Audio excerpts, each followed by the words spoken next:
ऐसा टाइम जहां लोगों का सरवाइव करना ही लाइफ का सबसे बड़ा गोल है। बाकी ट्राइब्स अभी भी रॉ मीट खा रहे हैं और जंगली घास को चबा रहे हैं। वहां मैं अपनी ट्राइब को फ्रेश सूप पीना और रोस्टेड मीट खाना सिखाता हूं। इसके बाद हम फ्लफी राइस भी खाते हैं और ऐसे वेपन्स यूज करते हैं जो अपने टाइम से सेंचुरीज आगे के हैं। ये सब पॉसिबल होता है क्योंकि मैं एडवांस्ड स्पेशल फोर्सेस नॉलेज को इस एंशिएंट ईरा में लेकर आता हूं। मेरी प्रीवियस लाइफ में मैं एक एलीट स्पेशल फोर्सेस ऑपरेटिव था, कोड नेम काय, जिस पर बॉर्डर के पास क्रिमिनल्स को चेस करते वक्त मैं एक क्लिफ से गिर गया था। फिर जब मैं दोबारा आंखें खोलता हूँ तो अपने सामने कई विमेन को देखता हूँ जो मेरे पास में खड़ी होती हैं, लेकिन उसी वक्त मेरे पैर में शार्प पेन फील होता है जो मेरी अटेंशन खींच लेता है, जिस पर सालों का सर्वाइवल नॉलेज यूज करके मैं जल्दी से घाव को डिटरमिन करता हूँ जो एक स्नेक बाइट है। फिर मैं पास पड़ी स्टोन ब्लेड उठाता हूँ, घाव को स्लाइस करता हूँ और एक गर्म ब्रांच को उस पर प्रेस करता हूँ। एक दर्दनाक चीख के बाद मैं वहीं पर गिर जाता हूँ, इस उम्मीद में कि हाई टेम्परेचर मेरे वेनम को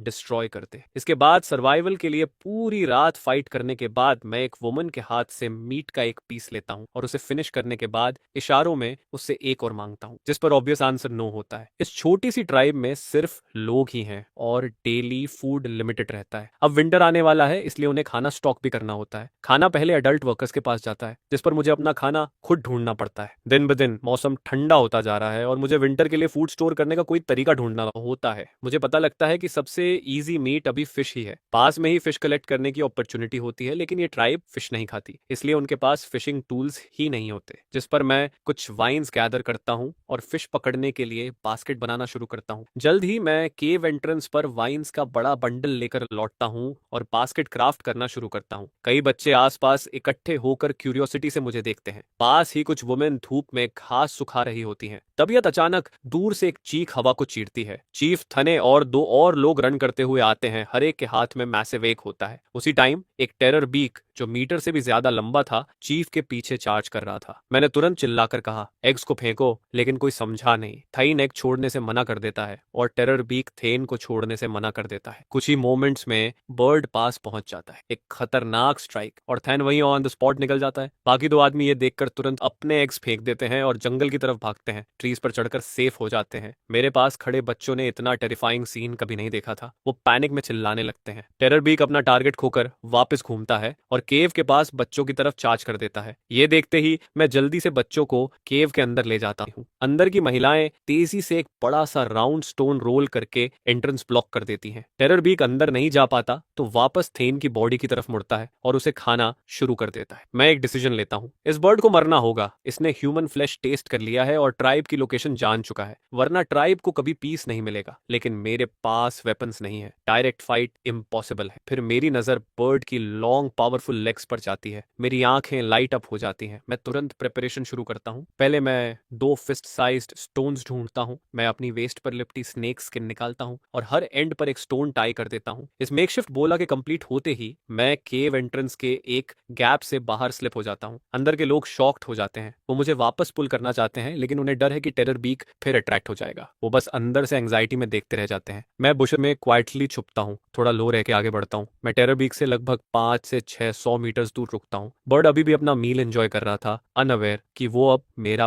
प्रे बन चुका है। मैं स्लोली खड़ा होता हूँ, स्नेक स्किन रोप के मिडिल को ग्रिप करके बोला को रैपिडली स्पिन करता हूँ। दोनों स्टोन्स बाहर जाते हैं और रोप को टाइट कर देते हैं। टेरर बीक मूवमेंट सेंस करता है। वो सिर उठाता है, स्क्रीम करता है और सीधा मेरी तरफ चार्ज कर देता है। वो क्लोजर और क्लोजर आता जाता है। केव एंट्रेंस पर महिलाएं और बच्चे टेरर में चिल्लाने लगते हैं, लेकिन मैं बिल्कुल स्टिल रहता हूँ। जैसे ही टेरर बीक 30 मीटर पर पहुंचता है मैं पोला फेंक देता हूँ। स्पिनिंग वेपन हवा में उड़ता है। जैसे ही वो बर्ड की लॉन्ग लेग्स को कॉन्टैक्ट करता है वो टाइट रैप हो जाता है। टेरर बीक जो पहले से 10 मीटर्स के अंदर था बैलेंस खो देता है और क्रैश डाउन हो जाता है। इसके छोटे विंग्स यूजलेसली फ्लैप करते हैं, वो स्टैंड नहीं कर पाता। केव ड्वेलर्स फ्रीज हो जाते हैं, डिसबिलीफ में उनके माउथ्स खुले रह जाते हैं। मैं तुरंत 2 बच्चों को कॉल करता हूँ कि बर्ड की नेक होल्ड डाउन करें। मैं एक बड़ा स्टोन उठाता हूँ और जोर से स्मैश कर देता हूँ। टेरर बीक के हेड से ब्लड स्प्रे हो जाता है। उसका बॉडी वायलेंट स्ट्रगल करना बंद करता है और फिर पूरी तरह स्टिल हो जाता है। दोनों बच्चे मुझे और वाली आंखों से देखते हैं। मैं स्नेक स्किन को बर्ड की लेग्स से अनटाई करता हूँ, उसे फिर से अपनी वेस्ट पर रैप कर लेता हूँ और दोनों बॉयज को सिग्नल करता हूँ कि मेरे साथ मिलकर टेरर बीक को केव तक ट्रैक करें। अब वो बॉयज पूरी तरह ओबीडियंट है, बिल्कुल डिवोटेड फॉलोअर्स की तरह। हम तीनों मिलकर उस मैसिव बर्ड को उसकी लेग्स पकड़कर केव की तरफ खींचते हैं। जब केव डिवेलर्स देखते हैं कि 3 लोग इतना इनॉर्मस स्किल लेकर आ रहे हैं तो वो अंदर नहीं रह पाते। वो एक्साइटेडली हाउल करते हैं, बोल्डर को साइड में पुश करते हैं और हेल्प करने बाहर भागते हैं। डिस्टेंस में वो 2 एडल्ट मैन जो ट्रीज पर चढ़े थे अब नीचे उतरते हैं। वो पूरा हंट देख लेते हैं। मैंने अकेले टेरर बीक को डाउन किया था। वो डीपली इंप्रेस्ड हो जाते हैं। ये पहली बार है जब उनकी ट्राइब ने इतना बड़ा प्ले कैप्चर किया है। केव पर वापस आकर मैं विमेन को बताता हूँ कि फेदर्स मेरे लिए सेव करें, बाकी वो हैंडल कर सकती हैं। डेंजर पास होने के बाद मैं अपना बास्केट वीव करना कंटिन्यू करता हूँ। लगभग 1 आवर बाद 2 वोवन बास्केट्स कंप्लीट हो जाते हैं। मैं उन्हें कुछ टेरर बियर्ड्स से फिल करता हूँ और स्ट्रीम की तरफ निकल पड़ता हूँ। एक वुमन मुझे अकेले स्ट्रीम जाते देख फॉलो करती है। उसे लगता है मैं केपेबल हूँ और वो मुझ पर नजर रखना चाहती है। जो 2 बॉयज अभी अभी मेरी लॉयल्टी प्लेज कर चुके थे वो मुझे एक और स्ट्रेंज कंट्रैप्शन कैरी करते देख लेते हैं और तुरंत मेरे पीछे दौड़ पड़ते हैं। हम चारों जल्दी स्ट्रीम तक पहुंच जाते हैं। मैं बैंक पर खड़ा होकर केयरफुली ऑब्जर्व करता हूँ। जो मैं देखता हूँ उससे मेरा हार्ट रेस करने लगता है। बस कुछ मिनट्स में मैं कई बार बिग फिश को स्मॉल फिश खाते हुए देखता हूँ। इस स्ट्रीम में कार्निवोरस फिश है, लेकिन मानना पड़ेगा इकोसिस्टम यहाँ प्रिस्टीन है। वाटर इतना क्लियर है कि बॉटम तक दिख जाता है और फिश हर जगह है। मैं एक अच्छा स्पॉट चूज करता हूँ, बास्केट से जुड़ी ग्रास रोप ग्रिप करता हूँ और उसे पानी में लोअर कर देता हूँ। मीट की सेंट तेजी से फैल जाती है। 20 मीटर्स के अंदर की फिश एजिटेटेड हो जाती हैं, तेजी से बास्केट की तरफ स्विम करती हैं और अंदर डाइव करके इनर्ट्स के लिए फाइट करने लगती हैं। मैं बास्केट को झटके से पानी से बाहर यंक कर लेता हूँ। जो फिश एस्केप कर गई वो अलग, लेकिन 4 बड़ी फिश अंदर रह जाती हैं और स्ट्रीम की बाकी फिश भी भागती नहीं है। वो नीचे स्वॉर्म कर रही हैं, स्क्रैप्स के लिए अभी भी फाइट कर रही हैं। ये बिल्कुल पार्क में केओआई को फीड करने जैसा फील होता है। 2 बच्चे और वो एडल्ट वुमन अमेज्ड रह जाते हैं। उस स्ट्रेंज चीज को पानी में डालकर ऊपर खींचने से वो ये लेगलेस क्रीचर्स पकड़ सकते हैं, लेकिन उन्हें अभी भी समझ नहीं आता क्यों। मैं चारों फिश को ग्राउंड पर डंप करता हूँ, केयरफुली क्लीन करता हूँ, एक पीस सुशीमी का कट करके खा लेता हूँ। मुझे रॉ फिश डिवॉर करते देख उन्हें तुरंत समझ आ जाता है कि ये फूड है। वो मुझे मिमिक करते हैं, पीस काट कर अपने माउथ में डाल लेते हैं। वुमन की आंखें इंस्टेंटली लाइट अप हो जाती हैं। उसे रियलाइज होता है कि ये एक न्यू फूड सोर्स है। वो एक्साइटेडली चैटर करती है और जेस्चर्स से कहती है कि मैं उसे फिश पकड़ना सिखाऊं, लेकिन मैं उसे ये काम नहीं करने देता। मैं उसे और एक बच्चे को फिश क्लीन करने के लिए असाइन करता हूं, जबकि दूसरा बच्चा ग्रास से क्लीन्ड फिश को एक स्टिक पर स्ट्रिंग करके ट्राइब तक कैरी करने के लिए तैयार करता है। मैं फिश पकड़ना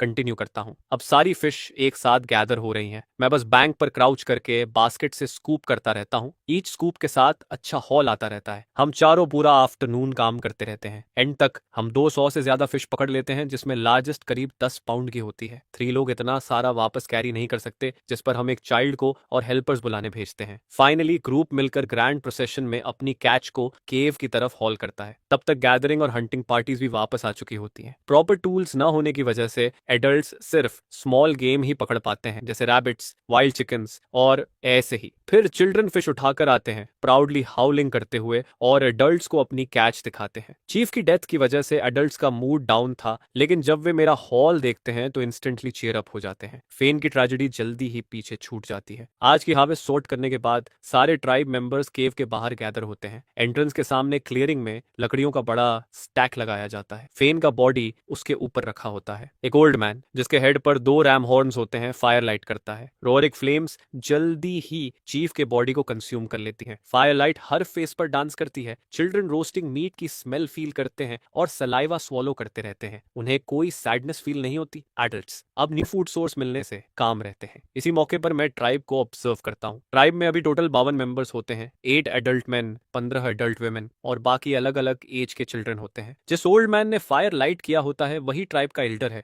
ओल्डेस्ट होने की वजह से सब उसे ट्राइब का सबसे वाइज पर्सन मानते हैं। थॉ इसका शायद उसे सेकंड प्लेस से सेटल करना पड़े, क्योंकि मैं धीरे धीरे सबके हार्ट्स में उसकी जगह ले रहा हूँ। मैन ऐसा भी होता है जिसके 6 फिंगर्स होते हैं और वो वुडन क्लब यूज करना प्रेफर करता है। लाइकली इनब्रीडिंग की वजह से वो थोड़ा सिंपल माइंडेड लगता है। 6 के पास ही फेदर होता है, जो फेदर नेकलेस पहनता है। वो क्लेवर दिखता है और 6 की तरह वुडन क्लब प्रेफर करता है। फेदर के पीछे स्टोन होता है, जो बोन नेकलेस पहनता है और स्टोन्स को वेपन्स की तरह यूज करता है। थोड़ी डिस्टेंस पर एक 15 ईयर ओल्ड यूथ खड़ा होता है, जिसके सिर्फ एक ईयर होता है और लेफ्ट चीक पर 4 स्कार्स होते हैं। उसका वेपन स्ट्रेट लेग बोन से बना स्पीयर होता है। स्कार के पास 17 ईयर ओल्ड फैंग होता है। उसका फादर 2 जनरेशन पहले चीफ था। उसके weapons 2 foot long sabre tooth tiger fangs होते हैं। फिर ऑक्स होता है। ट्राइब का सबसे टॉल और पावरफुली बिल्ट। उसका वेपन सिंपल और ब्रूटल होता है, सिर्फ एक लेग बोन। फाइनली फ्लिंट होता है जो केन के सहारे चलता है। वो अब गैदरिंग ग्रुप को फॉलो करता है, पाथ फाइंडिंग और वॉच ड्यूटी संभालता है। उसे स्टोन टूल्स शार्पन करना बहुत पसंद है। कहते हैं मरने से पहले स्टोन प्लेट ग्राइंड करना उसका बिगेस्ट ड्रीम है। ओवरऑल सारे मेन में स्कार, फैंग और ऑक्स ट्राइब की टॉप फाइटिंग पावर रिप्रेजेंट करते हैं। चीफ को बर्न करने के बाद डार्कनेस फॉल हो जाती है। एल्डर हॉर्न की लीड में सब केव के अंदर फूड डिवाइड करने जाते हैं, क्योंकि किसी ने पहले कभी फिश नहीं खाई होती, आज एक्सेप्शन बनाया जाता है। फूड डिस्ट्रीब्यूट करने की जिम्मेदारी मैं लेता हूँ। मैं एक प्री रोस्टेड फिश उठाता हूँ और बोन्स निकाल कर खाने का तरीका डेमोन्स्ट्रेट करता हूँ। सब मुझे मिमिक करते हैं और रेलिश के साथ खाते हैं। शायद पहली बार पेट भरकर खाने की वजह से सब और ज्यादा हैप्पी हो जाते हैं। कुछ लोग खाते खाते डांस भी करने लगते हैं। ये सीन मुझे अचानक होम जैसा फील कराता है। मैं साइलेंटली वाउ करता हूँ कि ट्राइब को बेटर लाइफ की तरफ लीड करूंगा। सबके खाने के बाद एल्डर हॉर्न एक चार्ट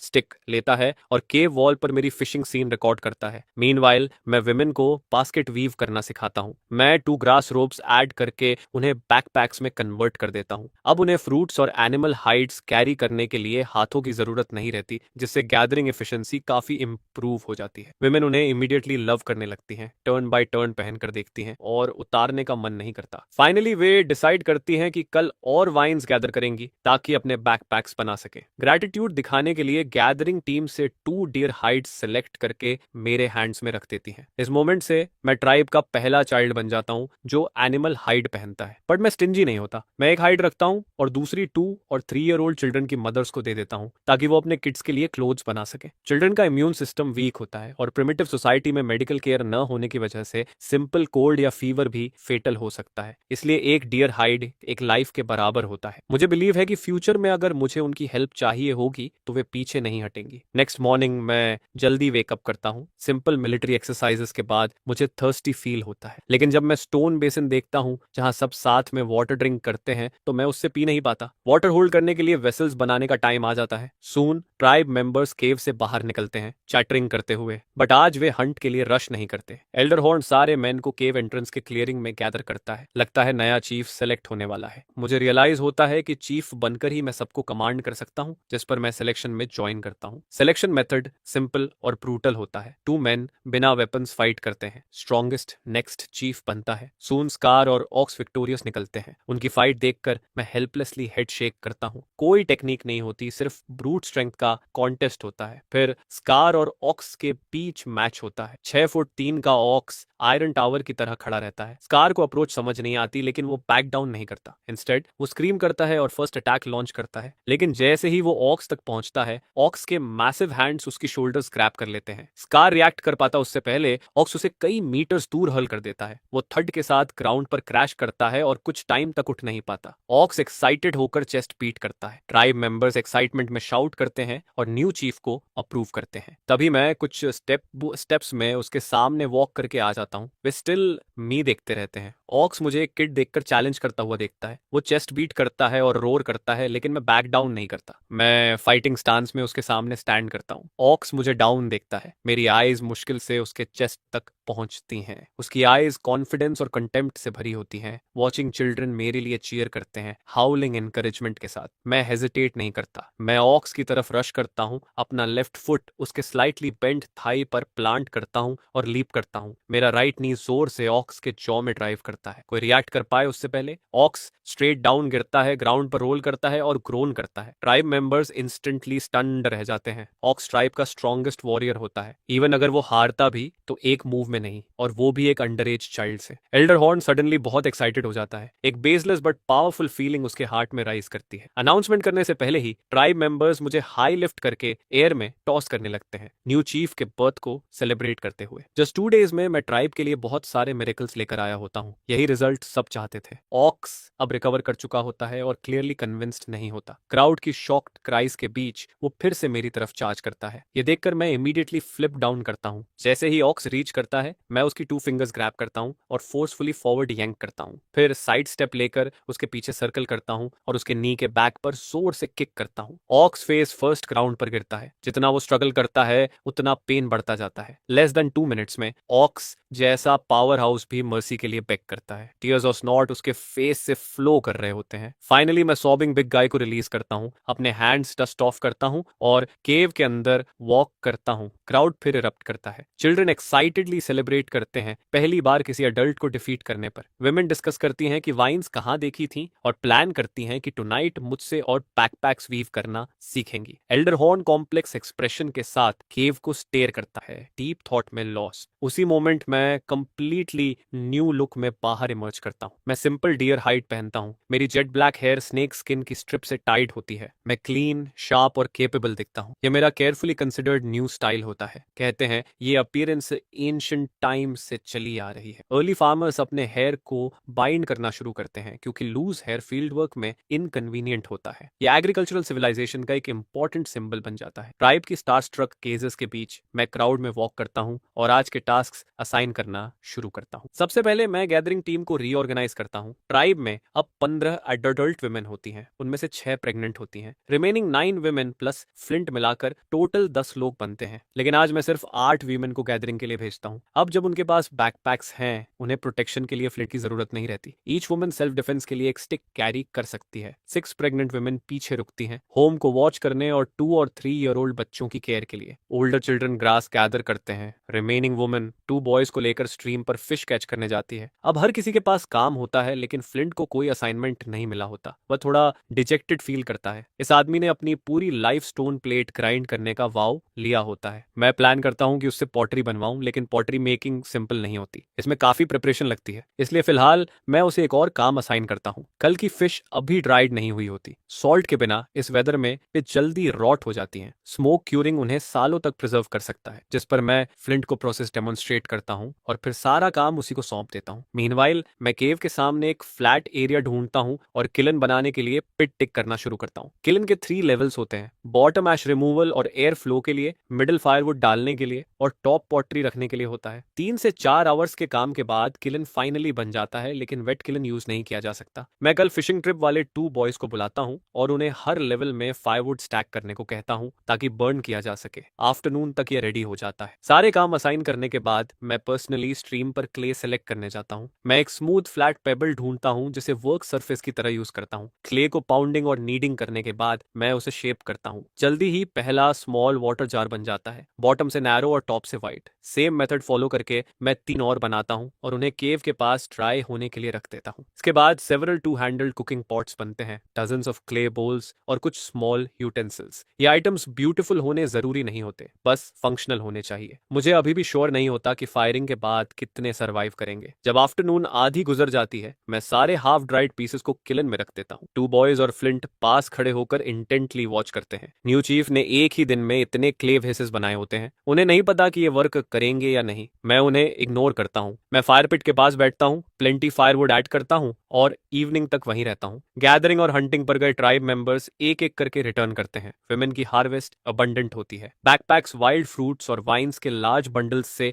फिल्ड होते हैं क्लियरली, और बैकपैक्स बनाने का प्लान होता है। मेन की कैच भी आज अच्छी होती है। 2 लार्ज बर्ड्स जो टर्किस जैसे दिखते हैं, कुछ एक्सा एंड सेवरल ग्राउंड हॉक्स आते हैं। इसमें आज की 100 प्लस फिश ऐड हो जाती है। ट्राइब की टोटल हार्वेस्ट काफी सब्सटैंटियल होती है। आज जो फूड नहीं खाया जाता वह स्टोर किया जा सकता है। प्रेग्नेंट वुमेन जो सून गिव बर्थ करने वाली होती हैं, उनके लिए प्लेंटी फूड होगा। जब क्ले बोल्स वाइट टर्न करने लगते हैं, मैं फायरवुड डालना बंद कर देता हूँ। फायर को नेचुरली डाई और ओवरनाइट कूल होने देता हूँ। टुमारो मॉर्निंग किल ओपन किया जा सकता है। पूरे दिन की लेबर के बाद ट्राइब मेंबर्स एग्जॉस्टेड होते हैं, लेकिन कैंप फायर के अराउंड गैदर होने पर हर फेस पर हैप्पी स्माइल होती है। No more hunger. सबसे इंपॉर्टेंट, मैंने 2 लार्ज बर्ड्स को क्ले बेक्ड चिकन में कन्वर्ट कर दिया होता है। उन्होंने कभी इतना डिलिशियस फूड टेस्ट नहीं किया होता, बट मुझे एपेटाइट फील नहीं होती। फूड में बस थोड़ा सा कोर्स सॉल्ट होता है जो बेरली टेस्ट होता है। सॉल्ट अभी बहुत प्रेशियस होता है। कहते हैं ये किसी दूसरी ट्राइब से ट्रेड होकर आया है। मैं माइंड में कैलकुलेशन करता रहता हूँ, क्या मैं पॉटरी ट्रेड करके ज्यादा सॉल्ट ला सकता हूँ। सबके खाने के बाद विमेन केव के अंदर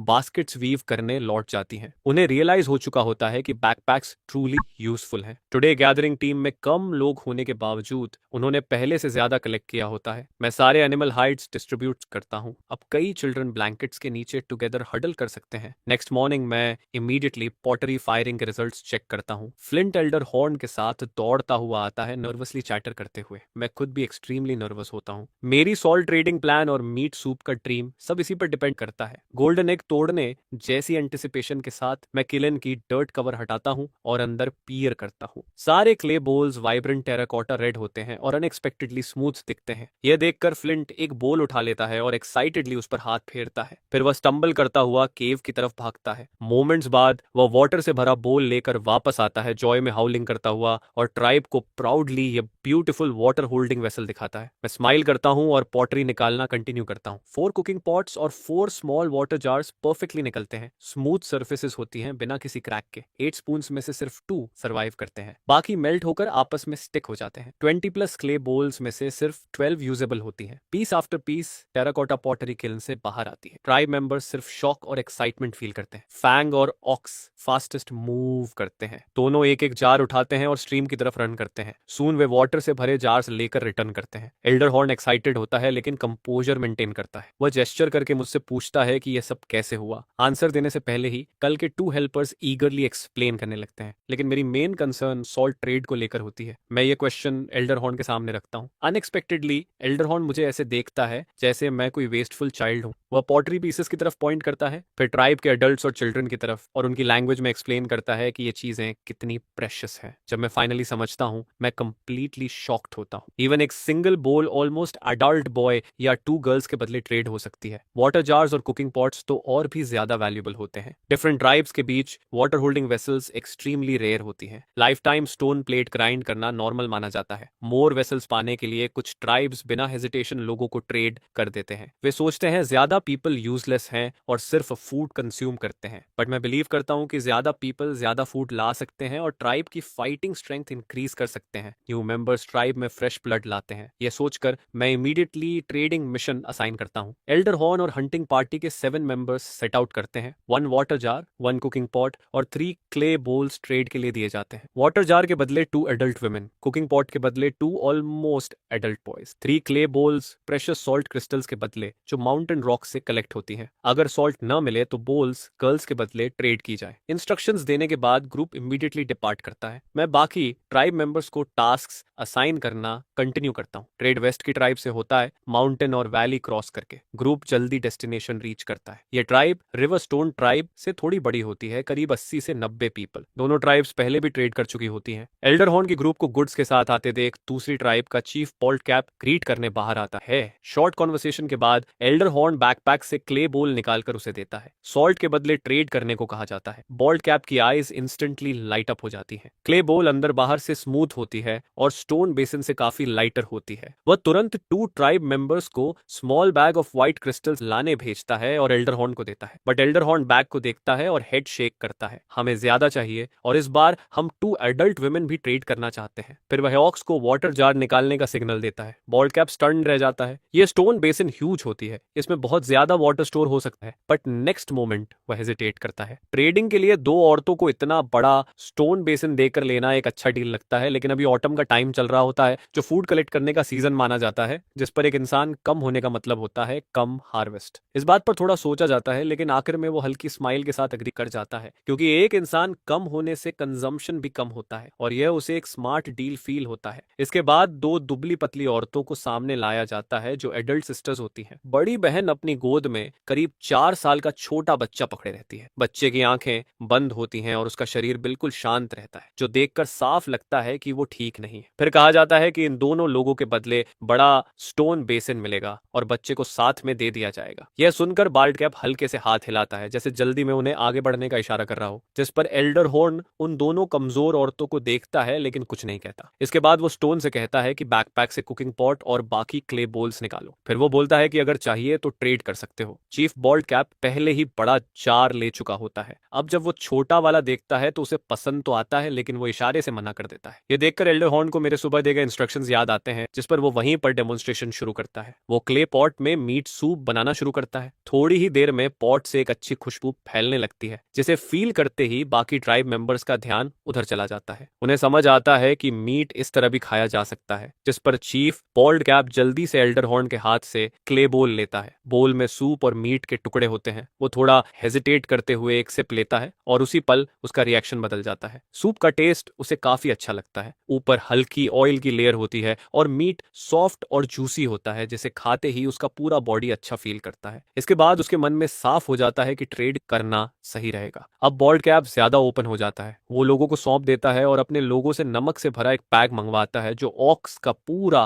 पैक भर देता है। यह देखकर एल्डर हॉर्न संतोष में सिर हिलाता है। इसके बाद ग्रुप वापसी के सफर पर निकल पड़ता है। वो 7 लोगों के साथ आए थे और अब 9 नए लोगों के साथ लौटते हैं, यानी कुल 16 लोग। यह रिजल्ट एक पूरे दिन की हंटिंग से भी बेहतर होता है। ग्रुप जल्दी चलते हुए शाम के आसपास रिवरस्टोन ट्राइब पहुंचता है, लेकिन जैसे ही नए आए लोग केव एंट्रेंस की क्लियरिंग में पहुंचते हैं, सब हैरान रह जाते हैं, क्योंकि केव एंट्रेंस पर 4 वाटर जार्स, 4 पॉट्स और पोल्स का एक बड़ा स्टैक रखा होता है, जो फ्लिंट ने उसी दिन बनाया होता है। फ्लिंट पॉटरी को देखते हुए हल्की मुस्कान के साथ खड़ा रहता है। यह उसके लिए एक बहुत खास दिन होता है। क्लियरिंग के दूसरे हिस्से में कई बड़ी फिश सूखने के लिए टंगी होती हैं। पास खड़ी औरतें इसे देखकर खुश नजर आती हैं। यह सब फूड है और अब वो खुद भी इसे इकट्ठा कर सकती हैं। यह सब देखकर नए आए एडल्ट्स और बच्चे खास तौर पर हैरान होते हैं। जहां एक स्टोन बेसिन के बदले 2 एडल्ट्स मिल सकते हैं, वहीं इस ट्राइब के पास इतने सारे बर्तन और फूड होता है। उन्हें लगता है कि इस ट्राइब में आना सही फैसला रहा। इसके बाद एल्डर हॉर्न लोगों को मेरे पास लाता है। 8 लोग और एक बच्चा। मैं सबको ध्यान से देखता हूँ। सब काफी कमजोर दिखते हैं, लेकिन ट्राइब के पास फूड की कोई कमी नहीं होती। एक विंटर में उनकी हालत बेहतर हो सकती है। फिर मैं उस औरत के सामने रुकता हूँ जो बच्चे को पकड़े रहती है। बच्चा शांत रहता है और उसका चेहरा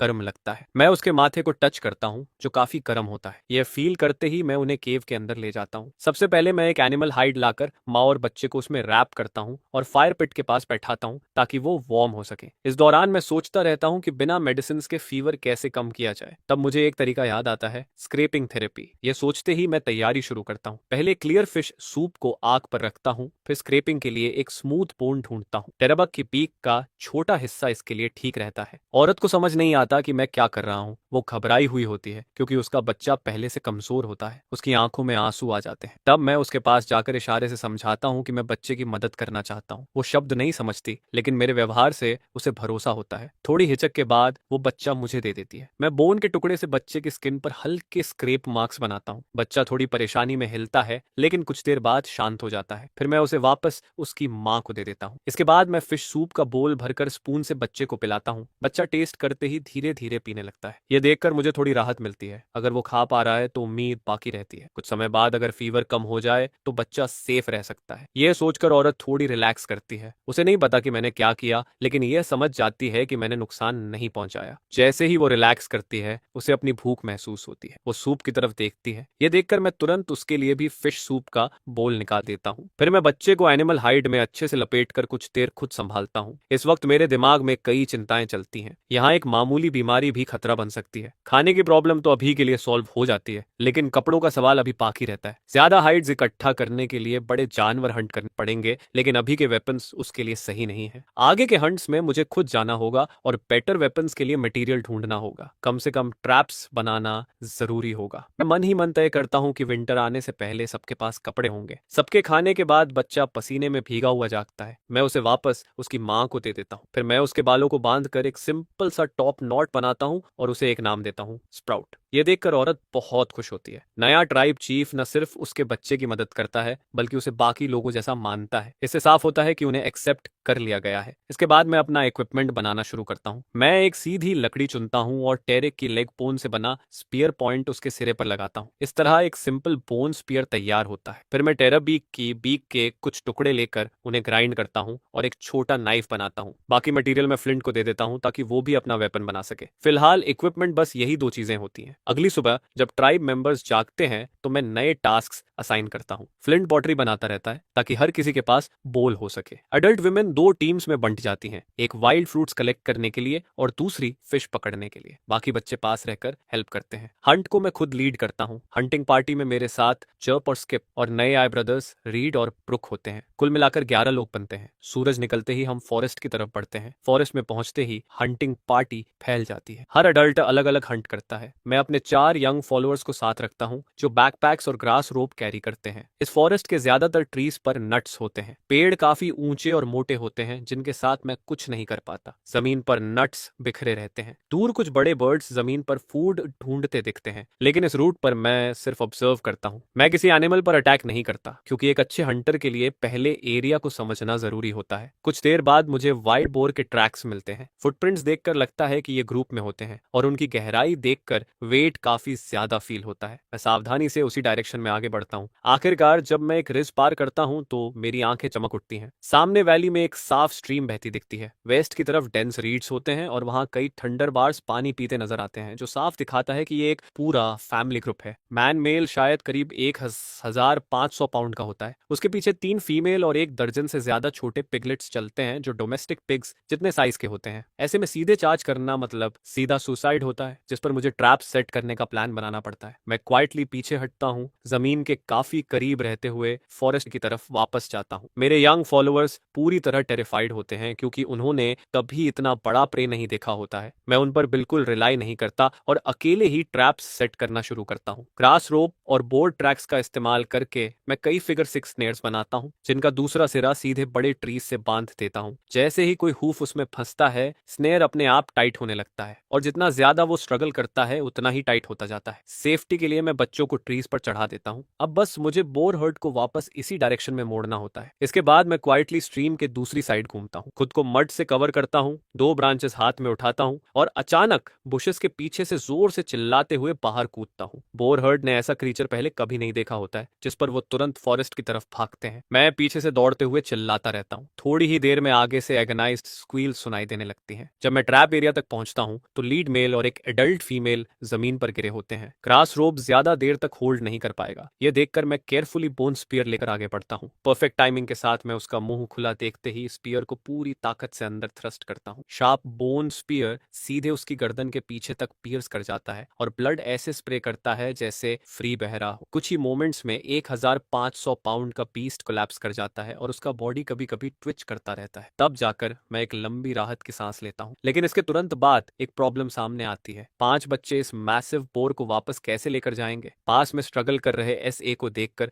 मेरी आंखें अचानक चमक उठती हैं। सबसे पहले मैं एसए को ग्रास रोप से एक ट्री के साथ सिक्योर करता हूँ, फिर बाइटिंग रोकने के लिए उसका मुंह बांध देता हूँ। इसके बाद मैं 2 रोप्स उसके दोनों फ्रंट लेग से बांधता हूँ। आखिर में मेल बार की रोप को एसए के बॉडी से टाई कर देता हूँ। सब कुछ रेडी होने के बाद मैं एसए के स्नाउट को खींचते हुए आगे बढ़ता हूँ। चर्प और स्किप दोनों एसए के एक एक फ्रंट लेग पकड़कर साइड से चलते हैं। रीड और ब्रुक पीछे सिक्योरिटी के लिए स्टिक्स लेकर चलते हैं। हम डेंस फॉरेस्ट के अंदर चलते रहते हैं और आखिर में डिस्टेंस में ट्राइब की केव दिखने लगती है। बाहर ब्रश साफ कर रहा एक यंग ट्राइब मेंबर हमें सबसे पहले देख लेता है और जोर से आवाज लगाता है जिससे पूरी ट्राइब अलर्ट हो जाती है। जल्दी ही सब लोग बाहर निकल आते हैं, लेकिन कोई भी पास आने की हिम्मत नहीं करता क्योंकि उन्होंने इतना बड़ा प्रे पहले कभी नहीं देखा होता है। मैं फ्लिंट को बुलाता हूँ और उसे वाटर जार और सॉल्ट रेडी करने को कहता हूँ। फ्लिंट जार लाता है जिस पर मैं जमीन में एक पिट खोदता हूँ और जार को उसमें रख देता हूँ ताकि उसका माउथ थोड़ा सा ग्राउंड के ऊपर रहे। इसके बाद सब लोग एसए को जार के पास पकड़ते हैं। मैं अपना नाइफ उसकी गर्दन में प्लंज करता हूँ। ब्लड बिना वेस्ट हुए सीधे जार में फ्लो करता है और थोड़ी ही देर में जार ब्रिम तक भर जाता है। फिर मैं उसमें सॉल्ट वाटर डालकर अच्छे से स्टर करता हूँ। कुछ समय में यह रात के सूप के लिए टेस्टी ब्लड पुडिंग बन जाएगा। थंडरबार की हाइड से बूट्स या बैग्स बनाए जा सकते हैं और ये दोनों बोर्स काफी मटेरियल देंगे। हाइड के नीचे व्हाइट लार्ड की लेयर होती है जो 4 फिंगर्स थिक होती है, जिसे मैं जल्द ही फायर पर रेंडर करता हूँ। लंग्स को छोड़कर बाकी सब एडिबल होता है और बड़े बोन्स को भी निकाल लिया जाता है ताकि उन्हें ग्राइंड करके वेपन्स बनाए जा सकें। पूरा आफ्टरनून इन करीब 2000 पाउंड के पोर्स को प्रोसेस करने में निकल जाता है। काम बहुत एग्जॉस्टिंग होता है लेकिन रिजल्ट काफी रिवॉर्डिंग फील होता है। स्मोकिंग रैक्स हर साइज के मीट चंक से भर जाते हैं। एक जार में कुक्ड ब्लड पुडिंग होता है और 3 जार्स प्योर व्हाइट लार्ड से ब्रिम होते हैं। बच्चे क्रिस्पी पोर्क क्रैकलिंग्स उठाकर हंसते रहते हैं और लिटिल स्प्राउट भी फीस्ट एंजॉय करता है। शाम को जब फ्लिंट किलन खोलकर पॉटरी निकालता है, उसी वक्त मेन वर्क ग्रुप्स अपने पूरे दिन के काम से वापस लौटते हैं। फिशिंग टीम कई 100 फिश लेकर आती है। हंटिंग टीम भी अच्छा परफॉर्म करती है। 3 फेजेंट्स, 2 बड़े स्नेक्स, दर्जन भर बर्ड एग्स, 1 दर्जन ग्राउंड स्क्विरल्स और नट्स की एक बास्केट लेकर। इससे भी ज्यादा सरप्राइजिंग बात यह होती है कि आज मेपल गैदरिंग टीम लीड करती है और एक नया फूड सोर्स डिस्कवर करती है, एक बहुत ही स्वीट ट्री रूट। जब उसे काटा जाता है तो तो बाहर की स्किन के अंदर एम्बर कलर की नेचुरल शुगर दिखती है। अगर इन्हें ज्यादा कलेक्ट किया जाए तो व्हाइट शुगर रिफाइन की जा सकती है। मैं खास तौर पर इस डिस्कवरी के लिए उस यंग वुमन की प्रेस करता हूँ। डिनर के टाइम सब लोग बहुत एंजॉय करते हैं, लेकिन इसी दौरान एल्डर हॉर्न का एक्सप्रेशन डार्क हो जाता है। उसके हाथ में रेड स्पाइन से भरी थॉर्नी वाइन होती है और वो मेपल के पीछे भागते हुए उसे बार बार स्ट्राइक करता है। ओरिजिनल ओनर की मेमोरीज से मुझे पता होता है कि ये वाइन ट्राइब का डिसिप्लिनरी टूल होता है, जिसे सिर्फ सीरियस ऑफेंस पर यूज किया जाता है। ये देखकर मैं तुरंत बीच में इंटरवीन करता हूँ, एंग्री एल्डर को रोकता हूँ और पूछता हूँ कि वो उसे प्यूनिश क्यों कर रहा है। एल्डर बताता है कि ये रूट्स थर्न ट्री का बैट होती हैं और जो भी इन्हें खाता है उसे वही ट्री खा जाता है। ये सुनते ही मैं सबको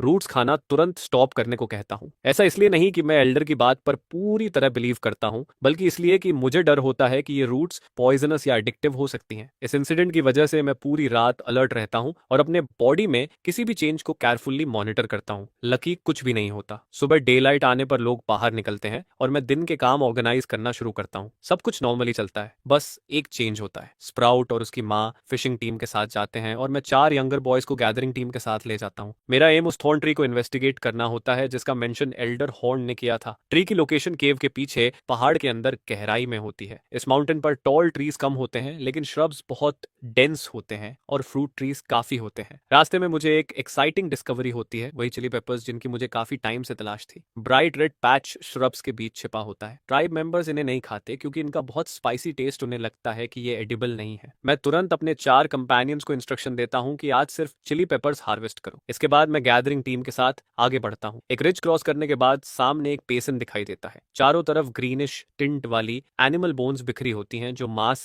क्रेव जैसी लगती हैं। बेसिन के सेंटर में करीब 100 मीटर ऊंचा एक स्ट्रेंज ट्री खड़ा होता है। उसकी रूट्स लगभग 500 मीटर के रेडियस में फैली होती हैं। सेंटर की तरफ जाते हुए रूट पल्प्स ज्यादा दिखाई देते हैं, जैसे एनिमल्स को ट्रंक की तरफ लूर करने के लिए डिजाइन किया गया हो। मेरी इंस्टिंक्ट्स साफ वार्न करती हैं कि ट्रंक के पास जाना ज्यादा डेंजर वाला है। फिर भी मैं क्लोजर जाने का फैसला करता हूँ, इस कॉन्फिडेंस के साथ कि जरूरत पड़ी तो एस्केप कर सकता हूँ। हर कदम पर मैं अपने बोन स्पीयर से जमीन प्रोब करता हुआ आगे बढ़ता हूँ। जैसे ही स्पीयर ट्री के कैनोपी के नीचे की एरिया को टच करता है, मेरी ट्रेनिंग इंस्टेंटली अलर्ट देती है, डेंजर क्लोज है। मैं तुरंत स्पीयर पीछे खींचता हूँ और उसी पाथ से रिट्रीट करता हूँ। उसी पल हवा में वुश की आवाज गूंजती है और दर्जन भर थॉर्न्स, हर एक करीब 1 मीटर लंबा, जमीन में सीधा आकर घुस जाता है, ठीक उसी जगह जहां स्पीयर ने टच किया था। हर थॉर्न करीब 1 सेंटीमीटर मोटा होता है और उसके टेल एंड पर पी साइज्ड सफेद फ्लावर होता है। ये नेचुरल एरोज होते हैं। ये देखकर मेरा एक्साइटमेंट बढ़ जाता है और मेरे दिमाग में स्ट्रॉ बोर्ड से एरोज बोरो करने वाली स्टोरी फ्लैश हो जाती है। मैं अपनी वोवन बास्केट को टारगेट बनाता हूँ, उसमें एक लंबी रोप बांधता हूँ और उसे कैनोपी के नीचे फेंक देता हूँ। वोश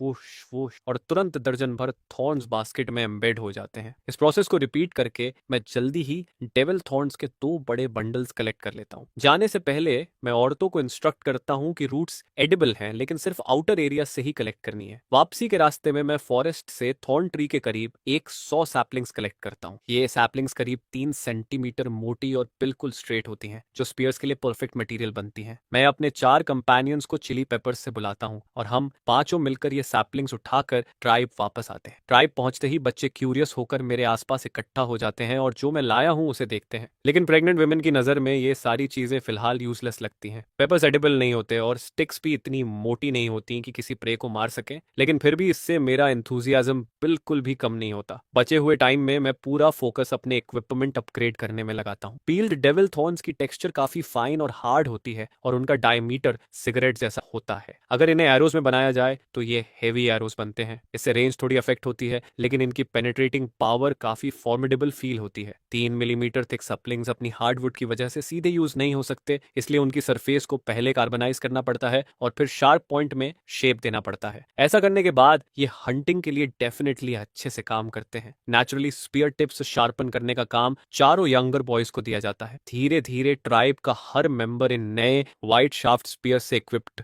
होने लगता है। अब बस एक चीज मिसिंग रहती है, बो। करंट कंडीशन में सिर्फ लॉन्ग बो बनाना पॉसिबल होता है, भले ही वो थोड़ा कमर्शियल हो, लेकिन उसकी पावर फिर भी फॉर्मेबल रहती है। लॉन्ग बो बनाने के लिए फर वुड की जरूरत होती है। जिस फॉरेस्ट में हमने कल वाइल्ड बोर पकड़ा था, वहां कुछ फर ट्रीज मौजूद होते हैं, बस मुझे सही साइज के पीसेस ढूंढने होते हैं। लेकिन सच में जो चीज मुझे सबसे ज्यादा वैल्यूएबल लगती है वो है बोर हंट के दौरान डिस्कवर हुआ एलो। एलो के फाइबर्स और लीव्स रोप्स बनाने के लिए एक्सीलेंट मटेरियल होते हैं और इन्हें वीव करके कपड़े भी बनाए जा सकते हैं। भले ही ये रेमी जितने अच्छे ना हो, लेकिन एनिमल हाइड से कहीं बेहतर और काफी ड्यूरेबल होते हैं। सबसे इंपॉर्टेंट बात यह होती है कि एलो लीव्स का जूस वुंड्स को ट्रीट कर सकता है। इसमें एंटी इन्फ्लेमेटरी और डिटॉक्सिफाइंग प्रॉपर्टीज होती हैं। साथ ही ये हीट क्लियर करने और फीवर रिड्यूस करने में भी मदद करता है। ये सब सोचकर मैं डिसाइड करता हूँ कि नेक्स्ट ईयर से लार्ज स्केल एलो कल्टीवेशन शुरू की जाएगी। तब तक ट्राइब मेंबर्स के पास पहनने के लिए कपड़े होंगे और हंटिंग इंजरीज से होने वाली इन्फेक्शंस और डेथ्स भी काफी कम हो जाएंगी। अगले दिन मैं उसी फॉरेस्ट में पहुंचता हूं जहां वाइल्ड बोर पकड़ा गया था। मेरी किस्मत अच्छी होती है कि मुझे 2 फर ट्रीज मिल जाते हैं जो किसी जानवर द्वारा गिराए गए होते हैं और पहले से एयर ड्राइड होते हैं। ये बो बनाने के लिए परफेक्ट होते हैं। पूरा एक दिन स्टोन एक्सेस और स्टोन नाइव्स प्रिपेयर करने में निकल जाता है। फिर चॉपिंग और कार्विंग के बाद आखिरकार एक 5 फुट लंबा बो शेप लेना शुरू करता है। इसके बाद एक और पूरा दिन केयरफुल एडजस्टिंग और पॉलिशिंग में लगता है। तब जाकर बो कंप्लीट होता है। बो स्ट्रिंग सिजल फाइबर्स को ट्विस्ट करके बनाई जाती है। सारे एरोज रेडीमेड डेविल थॉर्न से बनते हैं और फ्लेचिंग के लिए टेरर बी के ब्लू ग्रीन फेदर्स यूज किए जाते हैं। मैं एक ही बार में 200 से ज्यादा एरोज बना लेता हूँ। 2 दिन बाद मैं क्लियरिंग में ट्राइब के सभी मेंबर्स को गैदर करता हूँ। 30 मीटर दूर ग्रास का एक टारगेट खड़ा होता है जिस पर आज पकड़े गए कई ग्राउंड स्क्विरल्स लटके होते हैं। सबसे पहले मैं थ्रोइंग स्पीयर का डेमोन्स्ट्रेशन देता हूँ और 30 मीटर से टारगेट को पियर्स करता हूँ। इसके बाद क्लोज रेंज स्पीयर कॉम्बैट दिखाता हूँ। ट्राइब मेंबर्स इसे बड़ी एक्साइटमेंट के साथ देखते हैं। अब उन्हें रियलाइज होता है कि पिछले कुछ दिनों से बहुत छोटे बच्चों को छोड़कर मैं लगातार वेपन्स बना रहा था। इसके बाद मैं हर ट्राइब मेंबर को एक स्पीयर डिस्ट्रीब्यूट करता हूँ। हंटिंग टीम के मेंबर्स को 3 स्पीयर्स मिलते हैं, 2 थ्रोइंग के लिए और 1 क्लोज कॉम्बैट के लिए। एडोलेसेंस बच्चों को रोज स्पीयर थ्रोइंग प्रैक्टिस करनी होती है, ग्रास क्लियरिंग और खेलने के साथ साथ। व्हाइट शार्प स्पीयर्स देखने में काफी इंप्रेसिव लगते हैं। ट्राइब मेंबर्स इन नए वेपन्स को बहुत चेरिश करते हैं। स्टोन्स फेंकने के अलावा यही उनका एकमात्र रेंज्ड अटैक ऑप्शन होता है। इसके बाद मैं बो और एरोज का डेमोन्स्ट्रेशन देता हूँ। करीब 100 पेसेस की दूरी से मैं लगातार 5 एरोज शूट करता हूँ और सारे एरोज ग्राउंड स्क्विरल्स को हिट करते हैं। यह देखकर सब लोग अमेज रह जाते हैं और आगे बढ़कर वेपन को छूना चाहते हैं, लेकिन मैं सिर्फ डेमोन्स्ट्रेशन तक ही रुकता हूँ। बो बनाना बहुत मुश्किल होता है, इसलिए अभी इसे प्रमोट करने का कोई प्लान नहीं होता। स्पीयर सक्सेसफुली प्रमोट करने के बाद मैं बूट्स बनाना शुरू करता हूँ। तो ब्लैक बोर हाइड्स कई राउंड्स ऑफ टैनिंग के बाद बेहद स्ट्रॉन्ग और फ्लेक्सिबल बन जाती है ताकि हर किसी को बूट्स मिल सकें। सिर्फ मेरे बूट्स पूरे बोर हाइड से बनाए जाते हैं। बाकी ट्राइब मेंबर्स के बूट्स में बोर हाइड सोल्स होती हैं और अपर्स छोटे जानवरों की फर से सिले जाते हैं। स्प्राउट के बूट्स मैं खुद बनाता हूँ। बूट्स की शाफ्ट घुटनों तक जाती है और अंदर सॉफ्ट फरी एनिमल हेयर भरी होती है जिससे वो बहुत वार्म रहते हैं। छोटा सा स्प्राउट इन्हें पहनकर रोज सबको दिखाता रहता है। इस सारे काम के बाद ट्राइब के पास मौजूद छोटे हाइड पीसेस पूरी तरह खत्म हो जाते हैं। वेदर ठंडा होता जा रहा होता है और एनिमल हाइड्स की जरूरत अर्जेंट बन जाती है। अब जब पॉटर काफी हो चुकी होती है, मैं फ्लिंट को नया टास्क देता हूँ, ब्रिक्स बनाना। जब इनफ ब्रिक्स हो जाएंगे तब हम बड़ा किल्न बना सकते हैं या वॉल्स और हाउसेस भी बना सकते हैं। यंग कंपेनियंस को दिया गया ग्रास क्लियरिंग का काम लगभग कंप्लीट हो चुका होता है। केव के बाहर दर्जनों एकर्स का एरिया पूरी तरह साफ हो चुका होता है। हाउस बिल्डिंग हो या फार्मिंग,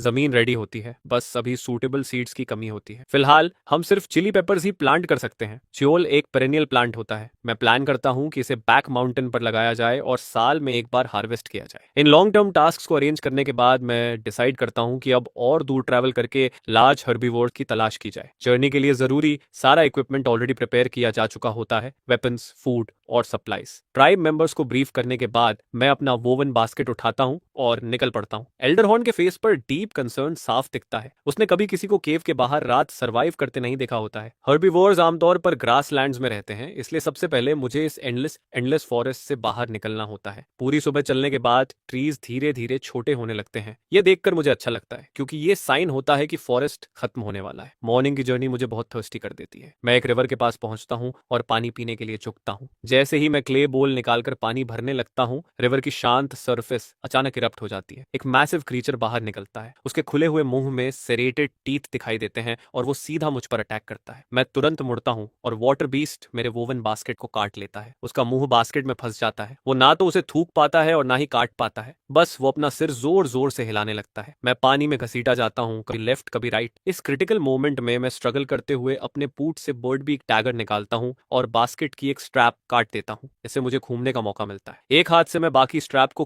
पकड़ता हूँ और दूसरे हाथ से डैगर पकड़कर वाटर बीस्ट के सिर पर बार बार स्टैप करता हूँ। बीस्ट और ज्यादा वायलेंटली थ्रैश करने लगता है, मुझे पानी से ऊपर उछालता है, फिर जोर से पटक देता है और पानी में घसीटता रहता है। मैं खुद को उसके सिर पर पलट लेता हूँ और ब्लेड को पूरी ताकत से उसकी दोनों आंखों में घुसा देता हूँ। ब्लड और ब्रेन मैटर मिलकर आंखों से बाहर निकलता है और पानी का बड़ा हिस्सा लाल हो जाता है। धीरे धीरे बीस्ट की ताकत खत्म होने लगती है और आखिर में बस हल्की ट्विचिंग रह जाती है। मैं थक कर ऑपोजिट शोर तक तैरता हूँ। थोड़ा रेस्ट लेने के बाद वाटर बीस्ट पूरी तरह मर जाता है और रिवर की सरफेस पर बेली अप फ्लोटिंग रहता है। उसका मुंह अब भी मेरे वोवन बास्केट में फंसा रहता है। मैं एक स्ट्रॉन्ग वाइन ढूंढता हूँ, उसे बीस्ट की आंखों के थ्रू डालता हूँ और पूरी ताकत से उसे शोर पर खींच लाता हूँ। तब जाकर मुझे उसे ध्यान से देखने का टाइम मिलता है। वो असल में एक फिश होती है, करीब 5 मीटर लंबी। रेस्ट के बाद मैं स्टोन एक्स उठाता हूँ और फिश के प्लेट लाइक ट्रायंगुलर टीथ निकालना शुरू करता हूँ। हर एक टूथ बच्चे की हथेली जितना बड़ा होता है और ऐसे 50 से ज्यादा होते हैं। सारे टीथ निकालने के बाद मैं अपना बास्केट वापस निकालता हूँ और सामान चेक करता हूँ। लकीली फायर कीपर गीला नहीं होता। कुछ आइटम्स को हल्का डैमेज होता है लेकिन वो यूजेबल रहते हैं। जैसे ही मैं कपड़े सुखाने के लिए फायर जलाने का सोचता हूँ, फॉरेस्ट की तरफ से अचानक फुटस्टेप्स सुनाई देते हैं। मुड़कर देखने पर एक पेल स्किन्ड वुमन और एक छोटी लड़की मुझे डर के साथ घूरती हुई दिखती है। अचानक दोनों चिल्लाती हैं और भाग जाती हैं और जमीन पर एक राउंड चीज गिरा जाती है। मैं पास जाकर देखता हूँ। वो एक वुडन बकेट होती है जो सॉलिड लॉक को हॉलो करके बनाई गई होती है। लुक से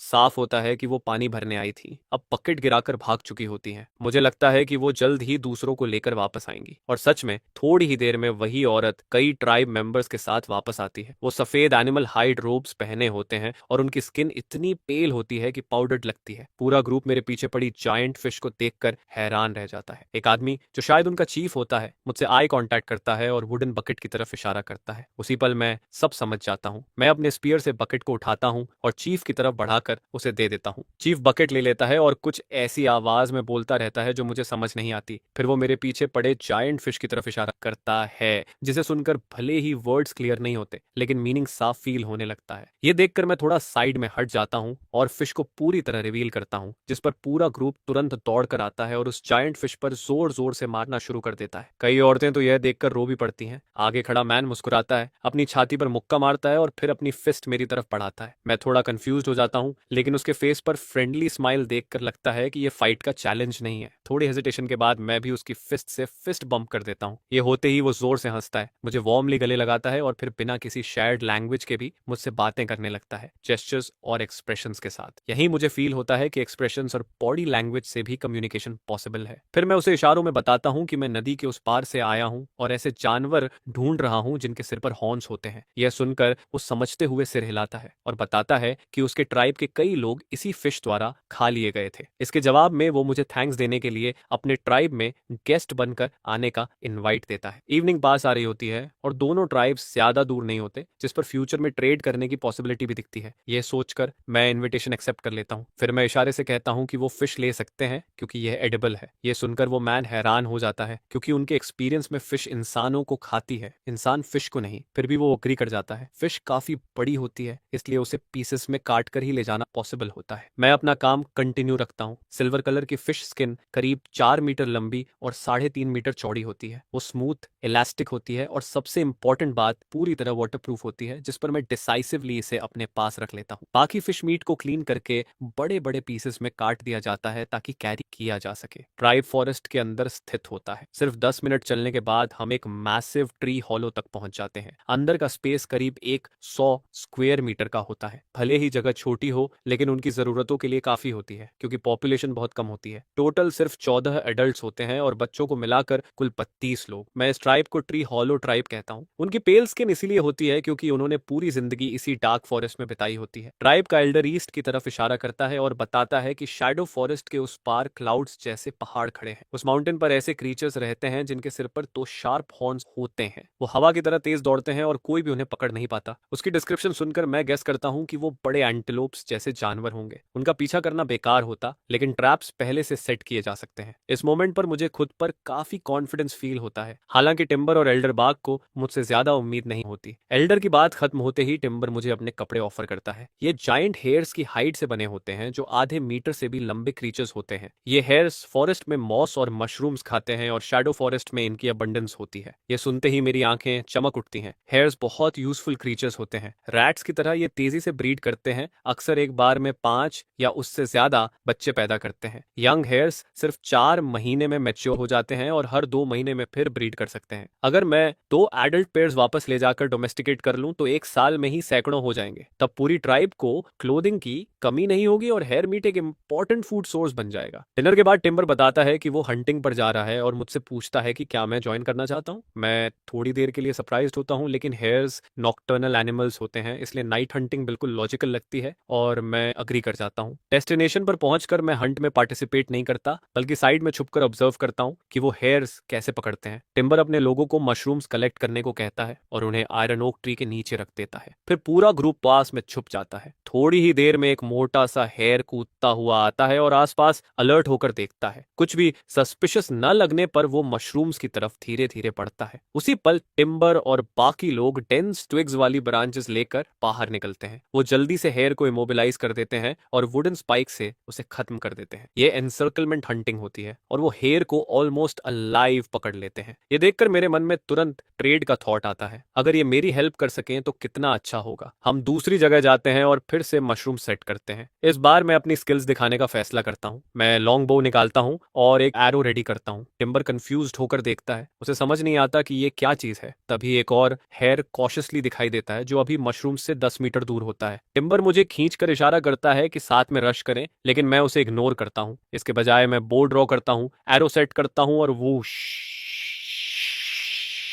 एक ही शॉट में एरो हेयर की गर्दन को स्ट्रेट पियर्स कर देता है। टिम्बर मेरी बो को देखकर पूरी तरह स्टन्ड रह जाता है। मैं मुस्कुराता हूँ, उसे बो देता हूँ, एक एरो पकड़ाता हूँ और हाथ पकड़कर उसे ड्रॉ करना सिखाता हूँ। वो ग्राउंड पर पड़े हेयर पर एरो शूट करता है और एरो आधा जमीन में धंस जाता है। ट्री हॉलो ट्राइब के लोग यह देखकर हैरान रह जाते हैं। टिम्बर वेपन से इतना फैसिनेटेड हो जाता है कि छोड़ने का मन ही नहीं करता। फ्रेंडशिप के सिंबल के तौर पर मैं उसे एक फेदर्ड एरो दे देता हूँ। इसके बाद बाकी हंट पूरी तरह मेरा सोलो परफॉर्मेंस बन जाती है। आधी रात में ही मैं दर्जन से ज्यादा हेयर्स मार देता हूँ, जो उनके इमेजिनेशन से भी बाहर होता है। आमतौर पर एक दिन में 3 या 4 मिल जाएं तो बहुत माना जाता है। इससे ट्री हॉलो ट्राइब मेरे ट्राइब की स्ट्रेंथ को लेकर चुपचाप वंडर करने लगती है। रिटर्न पर मेरी रिक्वेस्ट के अनुसार हंट की सारी हाइट्स मुझे मिलती हैं और मीट ट्री हॉलो ट्राइब रख लेती है। इस पर किसी को कोई ऑब्जेक्शन नहीं होता। अगर मैं कुछ दिन और रुकूं तो अपनी ट्राइब के लिए इनफ हाइट्स कलेक्ट कर सकता हूँ। मेरा एक्सपीडिशन गोल अचीव हो चुका होता है, लेकिन मैं और आगे जाना चाहता हूँ और इस वर्ल्ड को और एक्सप्लोर करना चाहता हूँ। साथ ही एल्डर बाक ने जिन एनिमल्स का मेंशन किया था उनमें मेरी काफी इंटरेस्ट होती है। शायद कुछ को अलाइव पकड़कर कार्ड्स खींचने में यूज किया जा सके। नेक्स्ट डे डॉन में मैं फूड और फायर सप्लाईज रीफिल करता हूँ और टिम्बर से फेयरवेल लेता हूँ। मैं उससे रिक्वेस्ट करता हूँ कि कुछ हेयर्स अलाइव पकड़कर रखे और उन्हें ग्रास और मशरूम्स खिलाता रहे। जब मैं वापस आऊंगा तो दूसरे गेम से ट्रेड कर लूंगा। टिम्बर नहीं चाहता कि मैं जाऊं, क्योंकि मेरे रहते वो विंटर ज्यादा सेफली सर्वाइव कर सकते हैं, लेकिन वो जानता है कि मेरे पास और जरूरी काम है। ट्री हॉलो ट्राइब को अलविदा कहकर मैं आगे बढ़ता हूँ। रास्ते में ब्रांचेस काटकर जमीन में मार्कर की तरह गाड़ता जाता हूँ। पूरे 2 दिन ट्रैवल करने के बाद आखिरकार मैं डार्क फॉरेस्ट से बाहर निकल जाता हूँ। अचानक सामने का व्यू खुल जाता है। एक वाइड ग्रास लैंड फैला होता है जहाँ इक्का दुक्का ट्रीज दिखते हैं। जमीन पर हर्बी वोर्स के ट्रैक्स साफ नजर आते हैं। मैं अपना बो और एरोज निकालकर केयरफुली स्काउट करता हूँ। थोड़ी ही देर में सामने का सीन देखकर मैं खुशी से हंस पड़ता हूँ। ब्लू एंटेलोप्स का एक हर्ट, जो डोमेस्टिक डोनकीज जितने साइजेस के होते हैं, सिर झुकाकर शांति से चल रहे होते हैं। ये ड्राफ्ट एनिमल्स के लिए परफेक्ट लगते हैं, जिस पर मैं तुरंत डिसाइड करता हूँ कि इन्हें अलाइव कैप्चर करना है। लेकिन इनके सिर पर लगे शार्प हॉर्न्स देखकर साफ होता है कि ये हल्के में लेने वाले नहीं है। अगर ये सारे एक साथ चार्ज कर दें तो पूरी ट्राइब खत्म हो सकती है। केयरफुल ऑब्जर्वेशन में मुझे पता चलता है कि ये मेटिंग सीजन है। पूरे हर्ड में सिर्फ एक एडल्ट मेल होता है, बाकी 8 फीमेल्स और 8 जुवेनाइल्स होते हैं। ये समझते ही मेरे दिमाग में प्लान बन जाता है। टेराबेक वाले मेथड से पहले मेल को कंट्रोल किया जाए, बाकी खुद फॉलो करेंगे। मैं सेफली पीछे हटता हूँ और एक बोला बनाना शुरू करता हूँ। थोड़ी देर में बोला लेकर वापस आता हूँ और श्रब के पीछे छुपकर सही मोमेंट का वेट करता हूँ। तभी मेल एंटीलोप एक फीमेल पर चढ़ता है और आवाजें निकालता है। मैं तुरंत बोला को प्रोपेलर की तरह घुमाता हूँ और मेटिंग पेयर की तरफ फेंक देता हूँ। बोला उनके हाइंड लेग्स में उलझ जाता है। दोनों एंटीलोप्स जोर से तड़पते हैं और धड़ाम से जमीन पर गिर जाते हैं, लगातार आवाजें निकालते हुए। इसके बाद मैं काउबॉय स्टाइल में रस्सी का लूप घुमाता हूँ और तेजी से फेंक देता हूँ। जो पास खड़ी 2 फीमेल ब्लू एंटीलोप एंटेलोप्स के हूव्स के चारों तरफ परफेक्टली जा गिरता है, जिस पर पूरा हर्ड इंस्टेंटली पैनिक में आ जाता है और हर डायरेक्शन में बिखर जाता है। थोड़ी ही देर में कई ब्लू एंटेलोप्स आपस में पूरी तरह उलझ जाते हैं, रोते हुए और स्ट्रगल करते हुए, जबकि बाकी दो फीमेल 8 जुवेनाइल्स को लेकर भाग निकलती है। यह देखकर मैं हेल्पलेसली उन्हें जाते हुए देखता रहता हूँ और कुछ भी नहीं कर पाता। आखिरकार मेरे सामने सिर्फ बचे हुए ब्लू एंटेलोप्स रह जाते हैं, जिनके पैरों को मैं रस्सी से बांध देता हूँ। वाइल्ड एनिमल्स को पूरी तरह टेम करना बहुत मुश्किल होता है और ब्लू एंटेलोप्स जैसे एग्रेसिव स्पीसीज के लिए सबसे पहले उनका प्राइड तोड़ना जरूरी होता है, जिस पर मैं स्टोन एक्स से उनके कीमती हॉर्न्स तोड़ देता हूँ और फिर हीटेड चारकोल से उन जगहों को कॉटराइज करता हूँ ताकि दोबारा ग्रोथ न हो। जो एंटेलोप अभी तक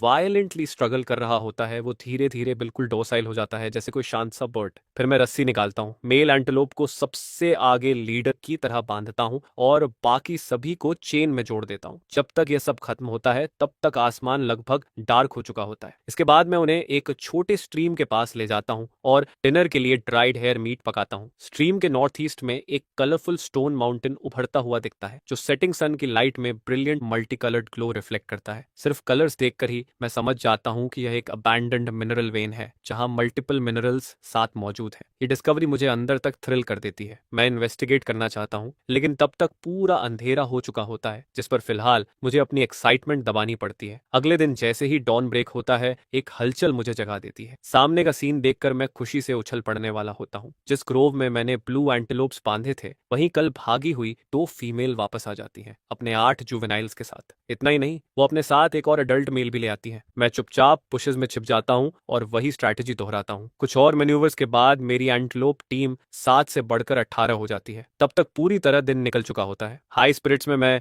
मेल एंटेलोप पर सवार होकर रेनबो रिज की तरफ बढ़ता हूँ। यह जगह सच में ट्रेजर से भरी हुई होती है। केयरफुल ऑब्जर्वेशन के बाद मुझे पता चलता है कि ये एक रिच कॉपर माइन है। जो बाकी कलर्स दिखते हैं वो कॉपर ओर के साथ जुड़े हुए मिनरल्स होते हैं। इन ओर्स के साथ ब्रॉन्ज टूल्स बनाना अब कोई दूर का सपना नहीं लगता। एसोसिएटेड मिनरल्स के भी अपने यूजेस होते हैं। ऑरेंज कलर का मिनरल रियलगर होता है, जो मेडिसिन के काम आता है। एक्सटर्नली लगाने पर स्नेक और इंसेक्ट बाइट्स ठीक करता है और इंटरनली लेने पर पैरासाइट्स खत्म करता है। व्हाइट सब्सटेंस क्विन क्ले होती है, जो आयन स्मेल्टिंग के लिए क्रूसिबल्स बनाने में यूज होती है। बड़े बड़े रेड माउंट्स असल में टर्माइट नेस्ट्स होते हैं और उनके अंदर की वेदर्ड सॉइल पॉटरी के लिए एक्सेलेंट मटेरियल बनती है। कन्वीनियंटली रेनबो रिज मेरी ट्राइब से सिर्फ 3 दिन की वॉक पर होता है और अगर ब्लू एंटेलोप्स कार्ड्स खींचे तो यह जर्नी और भी फास्ट हो सकती है। बस लौटकर पहले एक ब्रिज बनानी होगी। फ्यूचर प्लानिंग के बाद मैं आसपास के सीनरी को फील करता हूँ। रेनबो रिज के ईस्ट में वाटर सिस्टम काफी रिच होता है, जो एंडलेस मार्शलैंड्स बनाता है। माउंटेन के बेस पर लश वाटर प्लांट्स जानवरों और प्लांट्स दोनों के लिए पैराडाइज बनाते हैं। Knee high rye grass, waist high pasture grass और ट्रीज जितनी ऊंची एलिफेंट ग्रास यहाँ उगती हैं, जो हर्बीवोर्स की फेवरेट होती हैं। ट्राइब की केव के सामने का क्लियरिंग इन पास्चर ग्रासेस को उगाने के लिए परफेक्ट लगता है। मेरा रैबिट रेजिंग प्लान और ये ब्लू एंटेलोप्स जो फ्यूचर में लेबरर्स बनेंगे, सब इन्हीं ग्रासेस पर डिपेंड करेंगे। यहाँ वाटर लीक्स और वाटर सेलरी भी होती हैं, जिन्हें साथ ले जाकर विटामिन की कमी पूरी की जा सकती है। आधी आफ्टरनून में मैं ग्रास सीड्स से भरा एक बैग कलेक्ट करता हूँ, उसे एक फीमेल एंटेलोप की पीठ पर बांधता हूँ और डिनर की तलाश में निकल पड़ता हूँ। थोड़ी ही देर में 5 मीटर विंग स्पैन वाला एक थंडर गूज आसमान से गिरता है, जिस पर मेरी 2 एरोज लगी होती हैं। मैं एरो फ्लेचिंग के काम आने वाले सारे फीदर्स निकाल लेता हूँ। पूरा बर्ड रोस्ट करने का प्लान होता है ताकि मेरे बास्केट में ऑलमोस्ट खत्म हो चुके ड्राइड हेयर मीट को रिप्लेनिश किया जा सके। लेकिन जैसे ही मैं पानी के किनारे बैठकर गूज को काट रहा होता हूँ, एक अनएक्सपेक्टेड डिस्कवरी मुझे ऑलमोस्ट रुला देती है। बर्ड के स्टमक में मुझे अनडिजेस्टेड राइस ग्रेन्स मिलते हैं। इतना ही नहीं, ये राइस मेरे लिए पूरी तरह अनफेमिलियर होती है। हर ग्रेन मंग बीन से भी बड़ा होता है। यह इस वर्ल्ड में मिला मेरा पहला ग्रेन क्रॉप होता है। उसी पल मेरे दिमाग में एक ही थॉट आता है, मुझे इसे ढूंढना ही होगा। उस रात मैं बिल्कुल रेस्ट नहीं करता। ट्री ब्रांचेस इकट्ठा करता हूँ और मार्श में जाने के लिए अर्जेंटली इक्विपमेंट बनाना शुरू करता हूँ। एनिमल्स से पहले मुझे उस राइस को हार्वेस्ट करना ही होगा। अगली सुबह जल्दी मैं अपनी सिंपल डगआउट कनू उठाता हूँ, थोड़ा डीप वाटर वाला स्पॉट ढूंढता हूँ और मार्शलैंड्स के अंदर पैडल करता हुआ निकल जाता हूँ। इधर शैडो फॉरेस्ट में टिम्बर अपनी ट्राइब को जायंट हेयर्स पकड़ने के लिए लीड कर रहा होता है। मेरी जरूरत और अपनी ट्राइब दोनों को पूरा करने के लिए पूरा ट्राइब दिन रात काम करता है। सिर्फ फिल्टर और 6 साल से छोटे बच्चों को कैंप गार्ड करने के लिए छोड़ा जाता है। यील्ड बढ़ाने के लिए टिम्बर एग्रेसिव मेथड्स अपनाता है। हेयर बरो मिलते ही उन्हें सीधे खोद दिया जाता है और अगर हेयर्स बाहर नहीं निकलते तो फायर और स्मोक यूज किया जाता है। यह मेथड इफेक्टिव साबित होती है और वो कई हेयर्स पकड़ लेता है, जिनमें न्यूबॉर्न हेयर्स के कई लिटर्स भी शामिल होते हैं। लेकिन यही हंटिंग मेथड उनकी ट्राइब के लिए डिजास्टर बन जाती है। इस सीजन में हर ट्राइब फूड स्टोर कर रही होती है और कैनिबल ट्राइब भी अलग नहीं होती। उनका फूड सोर्स इंसेक्ट आसान होते हैं। जो भी उनके हाथ लगता है उसका फेट तय होता है। मर्दों को खा लिया जाता है और औरतों को ब्रीडिंग या लेबर के लिए रखा जाता है। जिस दिन मैं मर्सलैंड्स के अंदर गहराई में होता हूँ, उसी दिन टिम्बर के फायर से उठती स्मोक कैनिबल ट्राइब के हंटिंग पार्टी को अट्रैक्ट कर लेती है। यह स्क्वाड करीब 40 अडल्ट मेल्स की होती है। उनके हथियार स्टोन एक्सेस और वुडन स्पीयर्स होते हैं और 2 लीडर्स तो यंग मैमथ काव्स पर सवार होते हैं। उनके मुकाबले ट्री हॉलो ट्राइब, चाहे सारे मेन विमेन चिल्ड्रन जोड़ लो, फिर भी संख्या में बहुत कम होती है। ऐसे पावरफुल एनिमी को देखकर टिम्बर तुरंत रिट्रीट का ऑर्डर देता है। कैनिबल ट्राइब बिना रुके पीछा करती है, लेकिन टिम्बर टेरेन अच्छी तरह जानता है और मुश्किल रास्तों से भागता है जिस पर दुश्मन तुरंत पकड़ नहीं पाते। फिर भी कुछ लोग पीछे रह जाते हैं। मशरूम्स गैदर कर रही एक यंग गर्ल घबराहट में ट्री रूट से ठोकर खा जाती है। जैसे ही वो उठती है, एक फ्लाइंग एक्स उसकी पीठ में लग जाता है और तुरंत बाद पीछा कर रहे दुश्मन उसे स्पीयर से मार देते हैं। सैवेज कैनिबल्स हंसते हुए उसे घेर लेते हैं और उसका खून पीना शुरू कर देते हैं। टिम्बर के दांत गुस्से से पीसते हैं, लेकिन वो रुकता नहीं है। वो जानता है कि अगर पूरी ट्राइब भी लड़ जाए तो भी सिर्फ स्लॉटर ही होगा। उस लड़की की मौत आखिरकार दुश्मनों की रफ्तार थोड़ी स्लो कर देती है। टिम्बर वापस ट्राइब पहुंचता है और एल्डर बार्क को सब बताता है। एनिमी बहुत स्ट्रांग होता है और माइग्रेशन ही एकमात्र ऑप्शन बचता है। एल्डर बार्क फाइनल डिसीजन लेता है। टिम्बर ट्राइब को ईस्ट की तरफ शैडो फॉरेस्ट से होकर मुझे ढूंढने ले जाएगा। मेरे वेपन्स देखकर साफ होता है कि मेरी ट्राइब पावरफुल होगी। एल्डर बार्क खुद पीछे रुकने का फैसला करता है ताकि दुश्मन को रोका जा सके, क्योंकि वो ज्यादा दूर चल भी नहीं सकता। टिम्बर अपने ग्रीफ को दबाता है, फर्मली नोट करता है और सबको जल्दी से सामान समेटने को कहता है। सच में उसके मन में डाउट होता है, मैं कहाँ हूँ, जिंदा भी हूँ या नहीं, उसे कुछ नहीं पता होता है। लेकिन अगर वो अब भी नहीं निकले तो सिर्फ मौत इंतजार कर रही होती है। उसके पास कोई चॉइस नहीं बचती। थोड़ी ही देर में दुश्मन ट्राइब तक पहुंच जाते हैं। जनरेशन से बसा ट्री हॉलो आग के समंदर में बदल जाता है। एल्डर बार्क आग में खड़ा होकर दुश्मनों को रोकने की कोशिश करता है ताकि बाकी लोगों को थोड़ा समय मिल सके। इस डिजास्टर के बाद 32 लोगों की ट्री हॉलो ट्राइब में सिर्फ 30 सर्वाइवर्स बचते हैं। ग्रुप बिना रुके ईस्ट की तरफ शैडो फॉरेस्ट के किनारे की ओर बढ़ता जाता है। टिम्बर को पहले ज्यादा उम्मीद नहीं होती, लेकिन रास्ते में जमीन में गड़े फ्रेशली कट ब्रांचेस देखकर उसकी होप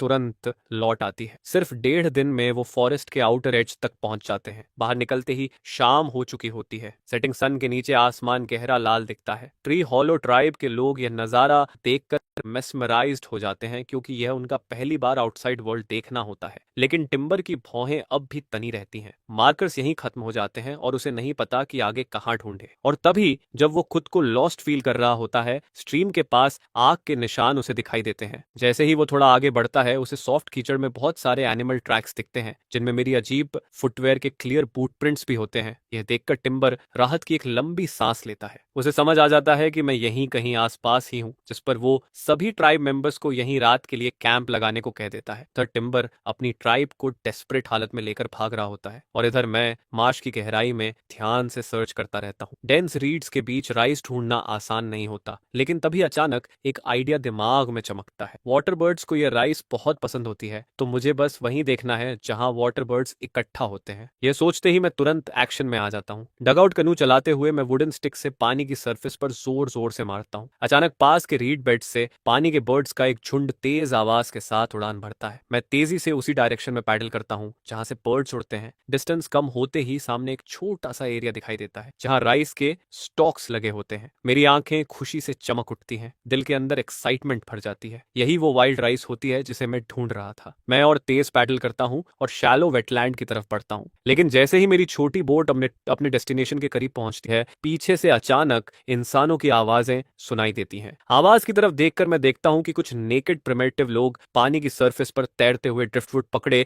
मेरी तरफ हाथ हिला रहे होते हैं और लगातार चिल्ला रहे होते हैं। उनके चेहरे पर अर्जेंसी साफ दिखती है। ये लोग इसी वेटलैंड में रहने वाली मार्श ट्राइब से होते हैं। इस ट्राइब की पॉपुलेशन करीब 50 के आसपास होती है। इस वक्त वो लोग विंटर के लिए फूड कलेक्ट कर रहे होते हैं, वाटर चेस्टनट्स। अचानक उन्हें एक इंसान दिखता है जो पानी पर तैरती एक अजीब चीज पर बैठा हुआ उस जगह की तरफ बढ़ रहा होता है जिसे उनके एल्डर फॉरबिडन डेथ जोन कहते हैं। गुडविल में मार्श ट्राइब की गैदरिंग टीम की लीडर विलो घबराकर मुझ पर चिल्लाती है ताकि मैं आगे न जाऊं। दुर्भाग्य से मैं उनकी लैंग्वेज समझ नहीं पाता और बस कंफ्यूज्ड होकर उन्हें देखता रहता हूं। जब विलो देखती है कि मैं रिएक्ट नहीं कर रहा तो वो तुरंत मेरी तरफ तैर कर आती है। जब तक मैं कुछ समझ पाता, विलो मेरी बोट के पास पहुंच चुकी होती है। वो उस रीड बेड की तरफ इशारा करती है जहां बहुत सारी राइस उग रही होती है और लगातार चिल्लाती रहती है। उसके फेस पर डर और एंग्जाइटी साफ दिखती है। ये देखकर मुझे समझ आता है कि वो कोई हार्म नहीं करना चाहती, जिस पर मैं थोड़ा रिलैक्स हो जाता हूँ। लेकिन उसके एक्सप्रेशन से साफ लगता है कि वो मुझे उस जगह के डेंजर के बारे में वार्न कर रही है। मैं इशारों में एक वाइल्ड बीस्ट की तरह एक्ट करता हूँ, जानवर की आवाज निकालता हूँ और फिर रीड बेड की तरफ इशारा करता हूँ। विलो सिर हिला देती है, फिर वो मेरी तरफ और फिर उस जगह की तरफ इशारा करती है। इसके बाद पानी की सरफेस पर हाथ रखकर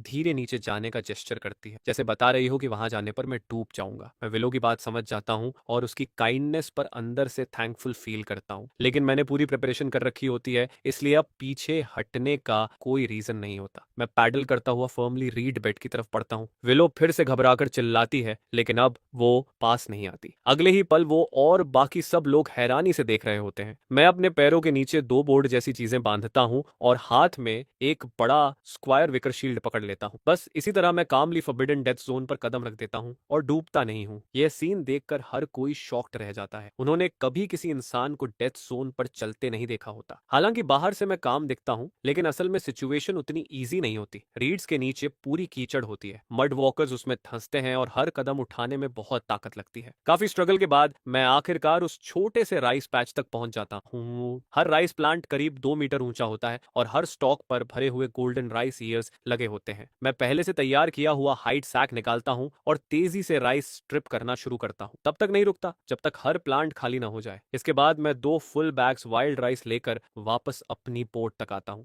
खुशी खुशी मैं होम पैडल करने और अपनी एग्रीकल्चरल एरा शुरू करने की तैयारी करता हूँ। लेकिन थोड़ी ही दूर जाने पर मार्श ट्राइब के लोग मुझे घेर लेते हैं। वो मेरी राफ्ट पर रखे भारी बैग्स को देखते हैं और हैरान होते हैं कि फिर भी ये चीज पानी पर तैर रही है। उनकी आंखों में एक्साइटमेंट आ जाती है। उन्हें समझ आ जाता है कि ये फ्लोटिंग थिंग सिर्फ इंसान ही नहीं बल्कि सामान भी ढो सकती है। कुछ क्लेवर लोग तुरंत इमेजिन करने लगते हैं कि इसी बोट से वाटर चेस्टनट्स कलेक्ट किए जा सकते हैं। मैं थोड़ी अनोयंस फील करता हूँ, लेकिन यह देखकर कि उनका इंटेंशन गलत नहीं है, मैं गुस्सा नहीं होता। विलो मेरी दबाई हुई इरिटेशन देख लेती है और तुरंत जेस्चर्स में पूछती है कि क्या मैं उन्हें यह बनाना सिखा सकता हूँ। मैं चारों तरफ पानी में खड़े लोगों को देखता हूँ जिनकी स्किन भीगी हुई और सूजी हुई होती है, और मुझे याद आता है कि इन्होंने मुझे पहले वार्न किया था। यह सोचकर मैं तुरंत अग्री कर जाता हूँ। मैं उन्हें ड्रिफ्टवुड लॉग्स एक लाइन में इकट्ठा करने का इशारा करता हूँ, फिर रीड्स इकट्ठा करके ग्रास रोप की तरह यूज करता हूँ और सारे लॉग्स को बांध देता हूँ। इसके बाद मैं विलो को ऊपर चढ़ने को कहता हूँ। जैसा सोचा था, राफ्ट पानी पर स्टेडी रहती है। विलो एक्साइटमेंट से चिल्लाने लगती है और बाकी ट्राइब मेंबर्स को बुलाती है, लेकिन ये राफ्ट सिर्फ 2 लोगों को ही संभाल पाती है, तीसरा बैठते ही पलट सकती है। जो लोग राफ्ट पर नहीं बैठ पाते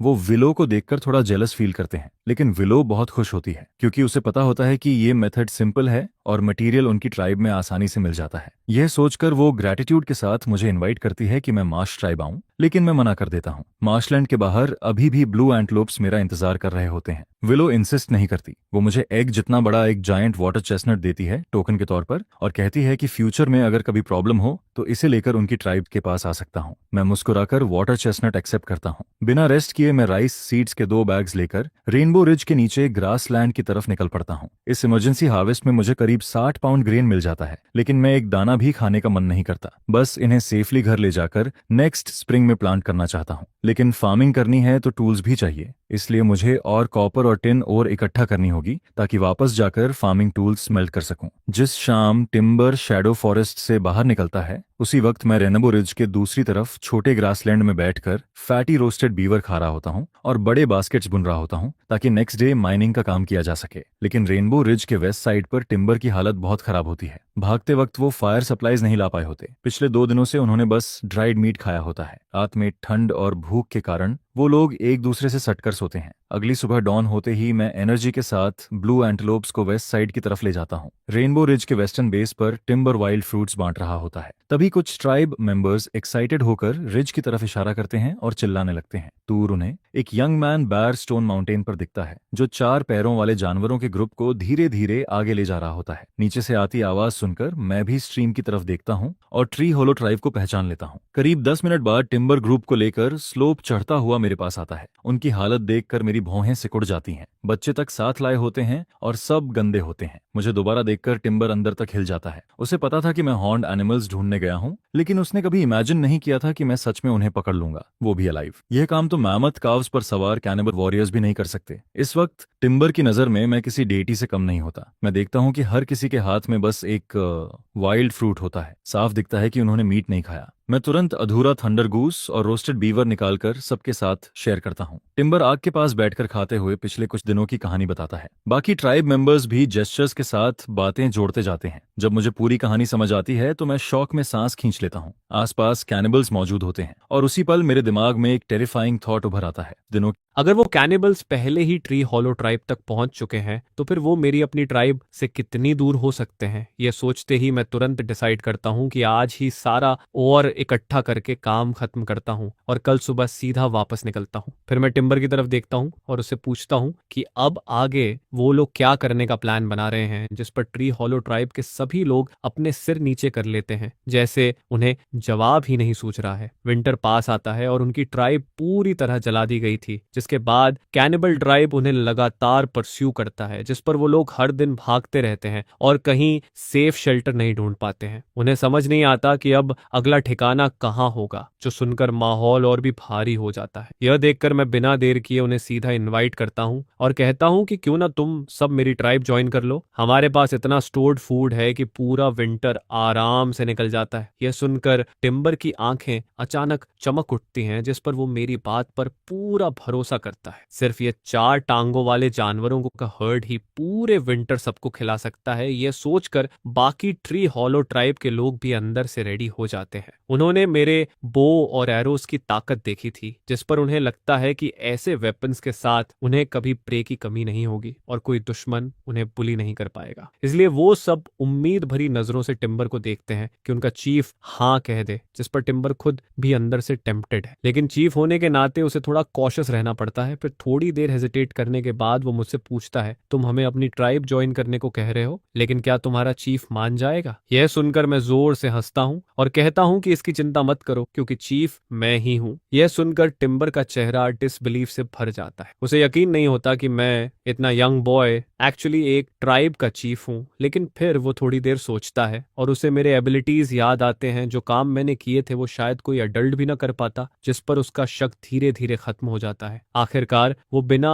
और हेजिटेशन के मेरी बात मान लेता है। उनकी सारी चिंता दूर करने के लिए मैं सीधे अपना बोन स्पीयर टिम्बर को दे देता हूँ, स्टोन एक्स बेसिन नाम के आदमी को देता हूँ, और जो विकर शील्ड मैंने राइस हार्वेस्ट करते वक्त बनाया था वो स्टंप नाम के ट्राइब मेंबर को दे देता हूँ। मैं जानता हूँ कि जैसे ही मैं उन्हें अपने वेपन्स देता हूँ वो समझ जाएंगे कि मेरा कोई बुरा इरादा नहीं है, जिस पर सच में उनके चेहरे पर मुस्कान फैल जाती है। टिम्बर फिर वो रैबिट्स लेकर आता है जिन्हें मैंने उसे जिंदा पकड़ने को कहा था, और वो 30 से भी ज्यादा होते हैं, छोटे बड़े सब मिलाकर। यह देखकर मैं एक्साइटमेंट मुश्किल से कंट्रोल करता हूँ, क्योंकि रैबिट्स हर 2 महीने में नया लिटर देते हैं, जिस पर मेरी ट्राइब को हाइड्स की कभी कमी नहीं होगी। ब्रेकफास्ट के बाद टिम्बर सोचता है कि हम तुरंत निकल जाएंगे, लेकिन उसकी हैरानी तब बढ़ती है जब मैं माउंटेन पर रॉक्स खोदना शुरू कर देता हूँ। वो पूछता है कि इनकी क्या जरूरत है, जिस पर मैं बताता हूँ कि इन रॉक्स से मैं और बेहतर वेपन्स बना सकता हूँ, और बेटर वेपन्स के साथ हम इतना फूड हंट करते हैं कि दिन में 3 मील्स में भी खत्म नहीं होता। यह सुनकर टिम्बर पूरी तरह स्टन्ड रह जाता है, क्योंकि ऐसी लाइफ उसने कभी इमेजिन भी नहीं की थी। बिना मेरे कहे ही सब लोग डिगिंग में मदद करने लगते हैं, जिस पर दर्जनों हाथ मिलकर काम करते हैं और एक्सकेवेशन बहुत तेज हो जाता है। दोपहर तक हम सारे बड़े बास्केट्स भर लेते हैं, जिनमें कॉपर रिच मैलेकाइट, सेलेनियम ओर, रेड टमाइट, माउंट क्ले और काउलिन जैसी चीजें शामिल होती हैं, जिनसे क्रूसिबल्स और कास्टिंग मोल्ड्स बनते हैं। जल्द ही सब कुछ पैक हो जाता है और मैं डोजन्स लोगों के ग्रुप को लीड करते हुए जर्नी शुरू करता हूँ। हर ब्लू एंटीलोप की पीठ पर 2 वोवन बास्केट्स लदे होते हैं, जिनमें और फॉडर, रैबिट्स और सीड्स भरे होते हैं। हम तेज नहीं चलते, बल्कि रास्ते में मैं टिम्बर और उसके लोगों को वेपन्स यूज करना सिखाता हूँ, जिस पर वो ध्यान से सीखते हैं। नाइटफॉल तक हम एक वाइड क्लियरिंग ढूंढते हैं जहां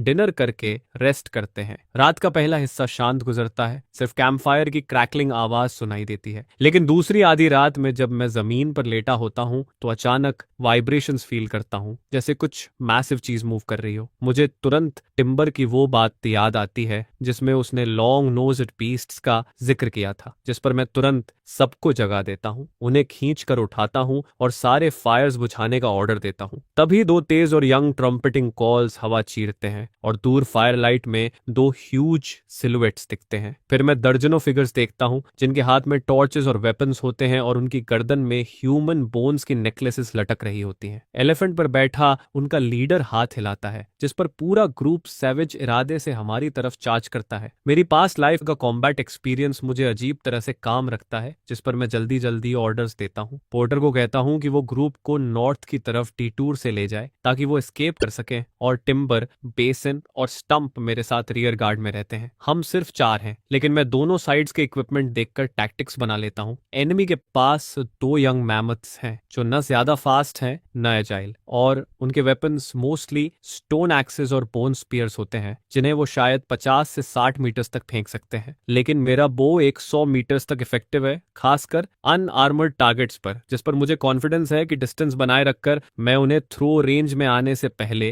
गिरा देता हूँ। टिम्बर मैमथ पर आते एनिमी को देखकर नर्वस होता है, उसका हाथ स्पीयर पकड़ते हुए हल्का कांपता है, लेकिन मुझे काम देखकर वो खुद को स्टेडी करता है। मैं मन में डिस्टेंस काउंट करता हूँ, 200 मीटर, 150, 100 और फिर एरो रिलीज करता हूँ। हुश की आवाज के साथ लीड अटैकर सीधा गिर जाता है। मेरा एरो उसके चेस्ट को आर पार कर देता है, जिस पर बाकी एनिमीज एक पल के लिए फ्रीज हो जाते हैं। उसी हेजिटेशन में मैं 2 और एरोस छोड़ता हूँ और 2 और आदमी गिरते हैं। मैमथ पर बैठा कैप्टन मुझे देख लेता है और रोर करते हुए अपने लोगों को चार्ज करने का ऑर्डर देता है, साथ में स्टोन एक्सिस फेंकने को कहता है। मैं तुरंत टिम्बर को ट्री के पीछे खींच लेता हूँ। बेसिन भी कवर लेता है, लेकिन स्टंप अलग तरीका अपनाता है। वो क्राउच होकर अपना विकर शील्ड एंगल करता है। थड थड थड की आवाज के साथ कई स्टोन एक्सिस और एक बोन स्पीयर शील्ड पर लगते हैं, लेकिन थिक विंड से बना शील्ड उसे बचा लेता है। हालांकि ऐसे बॉम्बार्डमेंट में वो ज्यादा हिट्स नहीं झेल पाएगा। बेसन जमीन पर गिरे स्टोन एक्सिस देखता है और 2 उठाकर वापस फेंक देता है, जिस पर पैक्ट फॉर्मेशन में 2 एनिमीज तुरंत गिरते हैं। टिम्बर भी पीछे नहीं रहता, वो बोन स्पीयर उठाकर फेंकता है और एक दुश्मन जमीन पर तिरछा पिंड होकर मर जाता है। मैं तुरंत रन करने को कहता हूं ताकि डिस्टेंस मेंटेन रहे और फाइट जारी रहे। यह साइकिल दोहराया जाता है और एनिमी फोर्स जो पहले 40 स्ट्रांग थी अब सिर्फ 7 रह जाती है, बाकी मारे गए या घायल पड़े हैं। अचानक मैं हॉल्ट का ऑर्डर देता हूं और हम करीब 80 मीटर्स दूर रुककर उनकी आंखों में देखते हैं। मैमथ राइडिंग लीडर कंफ्यूज होता है कि हम भागना क्यों बंद कर देते हैं, लेकिन रेज में फिर चार्ज करता है। मैं सांस स्टेडी करता हूं, बो उठाता हूं और 70 मीटर्स पर एरो छोड़ता हूं जो उसकी राइट आई में जा लगता है। वो मैमथ से गिरता है और बीस्ट के रियर लेग के नीचे आकर तुरंत मर जाता है। यंग मैमथ अपने पैर के नीचे कुछ सॉफ्ट फील करता है, पीछे देखता है और शॉक में फ्रीज हो जाता है। बाकी एनिमीज कंफ्यूज्ड हैं, लेकिन फिर भी चार्ज करते हैं, जिस पर मैं काउंटर अटैक का ऑर्डर देता हूँ। 3 बोन स्पीयर्स और 1 एरो एक साथ उड़ते हैं और 3 और दुश्मन गिरते हैं। अब सिर्फ 3 बचे हैं जो डर कर भागते हैं। दूसरे मैमथ पर बैठा आदमी बीस्ट घुमाने की कोशिश करता है, फिर कूद जाता है, लेकिन मेरा एरो उसके जमीन छूने से पहले ही चेस्ट में लग जाता है, जिस पर वो कुछ कदम डगमगाकर गिर जाता है। टिम्बर और उसके 2 साथी आगे बढ़ते हैं और 3 स्टोन एक्सिस हवा में सीटी बजाते हुए आखिरी 2 एनिमीज को गिरा देते हैं। इस तरह जंगल की यह परस्यूट और गेरिला बैटल आखिर खत्म होता है। टिम्बर और उसके 2 आदमी यकीन नहीं कर पाते कि सिर्फ हम 4 ने 40 लोगों को हरा दिया और 2 यंग मैमथ्स भी कैप्चर कर लिए। बीस्ट्स अपने हैंडलर्स खोकर वहीं खड़े कंफ्यूज्ड दिखते हैं। मैं तुरंत नए ऑर्डर्स देता हूँ। स्टंप यहाँ वेट करता है, बेजन हमारे लोगों को वापस लाता है और टिम्बर मेरे साथ आता है ताकि जो अभी पूरी तरह डेड नहीं हुए हैं उन्हें खत्म किया जा सके। तो तीनों मेरी बात मानते हैं और फिर अलग अलग दिशा में फैल जाते हैं, जिस पर मैं अपने एरोज वापस इकट्ठा करता हूँ और जो बोन स्पीयर्स और स्टोन एक्सिस सही सलामत पड़े होते हैं उन्हें भी कलेक्ट करता हूँ। लेकिन तभी वो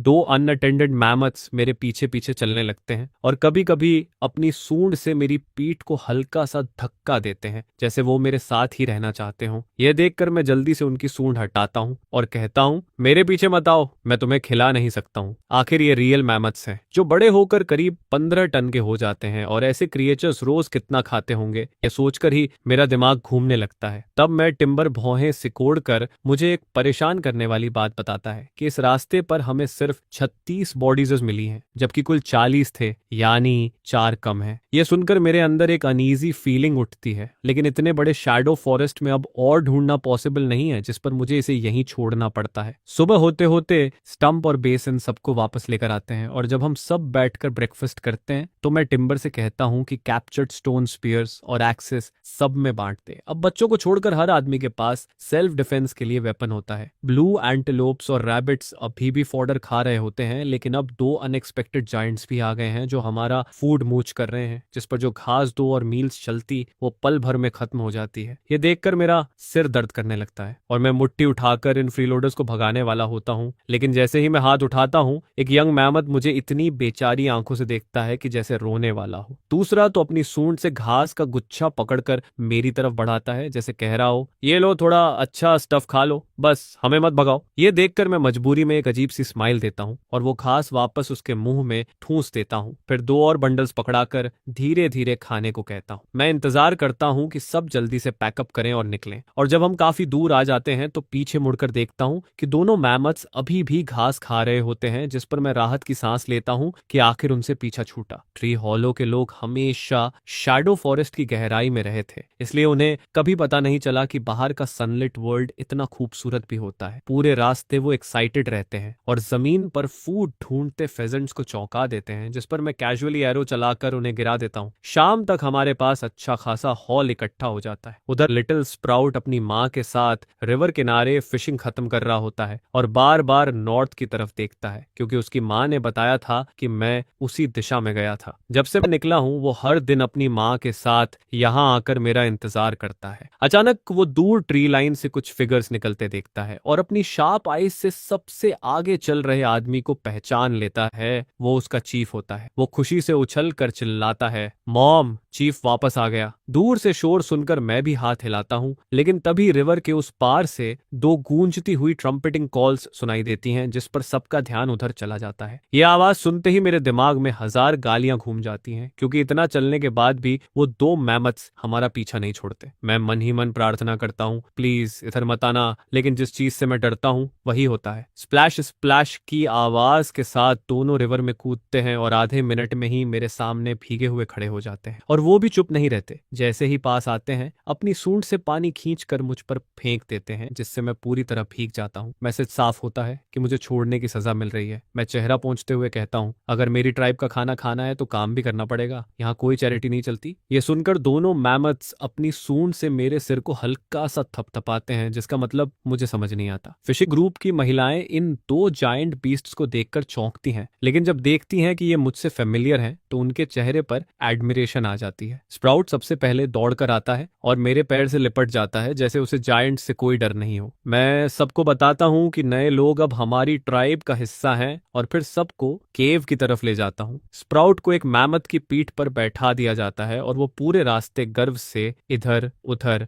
देखता है। रास्ते में ट्री हॉलो के लोग और फिशिंग ग्रुप एक दूसरे को ऑब्जर्व करते हैं। फिशिंग ग्रुप 18 ब्लू एंटेलोप्स को देखता है और टिम्बर के लोग रिवर स्टोन की औरतों के hair styles, leather boots, baskets में रखी फिश और उनके वाइट शाफ्ट स्पीयर्स को गौर से देखते हैं। वो वाइट शाफ्ट स्पीयर्स टिम्बर को सबसे ज्यादा पसंद आते हैं और हर औरत के पास एक देखकर वो अंदर ही अंदर एक्साइटेड होता है कि अब वो रिवर स्टोन ट्राइब का हिस्सा है। जब मैं ट्री हॉलो के लोगों को रिवर स्टोन ट्राइब में लाता हूँ तो सब एक साथ चिल्लाते हैं, चीफ। यह देखकर नए लोग हैरान रह जाते हैं। सामने सुंदर जार्स और पॉट्स रखे होते हैं। केव के बाहर ढेर सारी फिश पड़ी होती हैं और एक ह्यूज थंडर बोर की कारकस रखी होती है, जिसमें दर्जन भर छेद होते हैं और जिसका वजन 1000 पाउंड से कम नहीं होता। यह देखकर मैं खुश होता हूँ, क्योंकि हंटिंग पार्टी ने स्पीयर्स सही से यूज करना सीख लिया है। टिम्बर अब रिवर स्टोन ट्राइब की ताकत पूरी तरह समझता है और उसे यकीन हो जाता है कि यहाँ कोई भूखा नहीं रहेगा। पास ही बच्चे ग्रास माउंटेन पर खड़े होकर नए 4 टांगों वाले बीस्ट्स को देख रहे होते हैं। वो घास उन्होंने पिछले दिनों में इकट्ठा की थी और पाइल देखकर लगता है कि ब्लू एंटेलोप्स और दोनों मैमथ्स को पूरा विंटर खिला सकती है। मैं सबको बताता हूँ कि ये क्रीचर्स डोमेस्टिकेटेड हैं और आगे काम में मदद करेंगे। थोड़ा दूर ओपन एरिया में रेड ब्रिक्स का बड़ा ढेर लगा होता है, जिस पर फ्लिंट बताता है कि वो रोज 4 किलन्स जला रहा है। वो बच्चों के लिए एक टूल भी बनाता है और गर्व से मुझे दिखाता है। जब मैं देखता हूँ कि उसने सिंपल वुडन रेक बनाया है तो मैं सच में शॉक्ड हो जाता हूँ, क्योंकि उसमें इन्वेंटर बनने की पोटेंशियल दिखती है। मैं उसे प्रेस करता हूँ और कहता हूँ कि कल से ब्रिक्स बनाना रोककर नए ट्राइब मेंबर्स के लिए पॉटरी फायर करे। एल्डरहॉर्न बताता है कि कुछ दिन पहले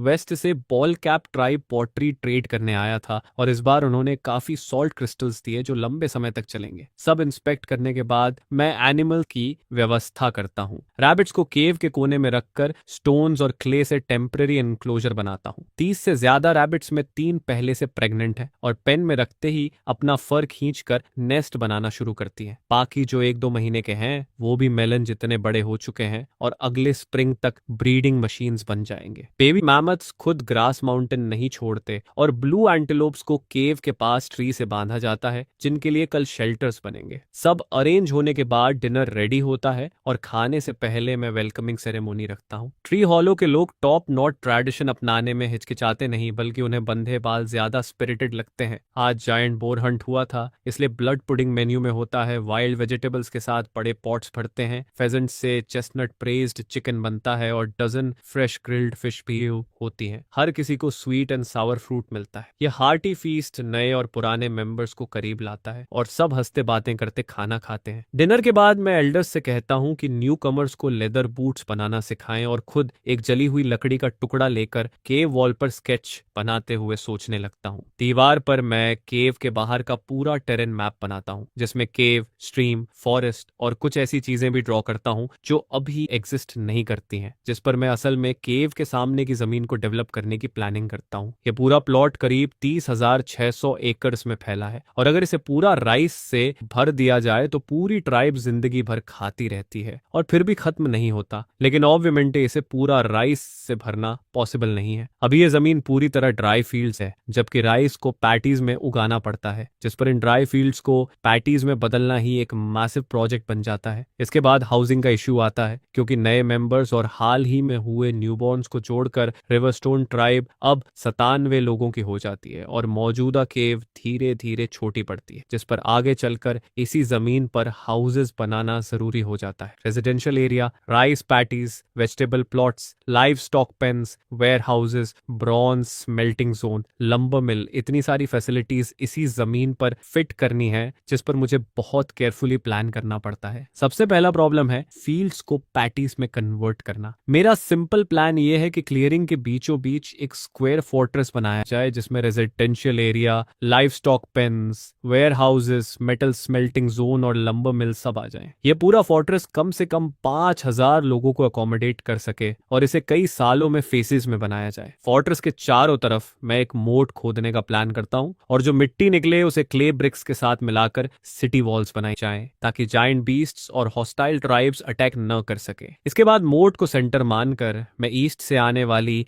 8 से 9 मीटर चौड़ी स्ट्रीम को डाइवर्ट करने के लिए इरिगेशन कैनाल खोदने की सोचता हूँ और एडिशनल रिटर्न चैनल्स बनाए जाते हैं ताकि मोट का पानी वापस स्ट्रीम में जाए, जिससे एक बड़ा वाटर नेटवर्क बनता है। इस नेटवर्क के साथ छोटे छोटे डिचेस पूरे प्लॉट को इरिगेट करते हैं। मोट और इरिगेशन कैनाल दोनों की प्लान्ड विड्थ 4 मीटर रखी जाती है और ईस्टर्न स्ट्रीम 8 से 9 मीटर चौड़ी है, जिस पर सेम वाटर फ्लो को आधे चैनल में डालने से कैनाल की फ्लो रेट दोगुनी से ज्यादा हो जाती है, जो वाटर व्हील्स और हाइड्रोलिक फैसिलिटीज लगाने के लिए परफेक्ट है। स्पेसिफिक प्लान यह है कि केव को सेंटर लाइन मानकर दोनों तरफ 200 मीटर मेजर किए जाएं ताकि फोर्ट्रेस साइट तय हो। नेक्स्ट स्प्रिंग प्लांटिंग डिले न हो इसलिए फेज 1 में स्ट्रीम से मोट तक लगभग 700 मीटर लंबा वाटरवे खोदा जाता है और जो मिट्टी निकलती है उसे ब्रिक्स में फायर किया जाता है। फेज 2 में मोट खुद खोदी जाती है लेकिन वह अर्जेंट नहीं है क्योंकि केव अभी रहने लायक है। फेज 3 में सिटी वॉल्स को रैम किया जाता है जिनका डायमेंशन ट्रेपेजॉइड शेप में होता है। नीचे 4 मीटर चौड़ी, ऊपर 2 मीटर 5 मीटर ऊंची 4 गेट्स के साथ और बाहर 4 मीटर वाइड मौत, जिस पर इस एरा में कोई ब्रीच नहीं कर सकता। फेज 4 में 700 मीटर रिटर्न चैनल खोदी जाती है जिसकी मिट्टी से छोटे ब्रिक्स बनते हैं जिनसे सिटी के अंदर हाउसेस और फैसिलिटीज बनती हैं। पूरा प्रोजेक्ट ज्यादा से ज्यादा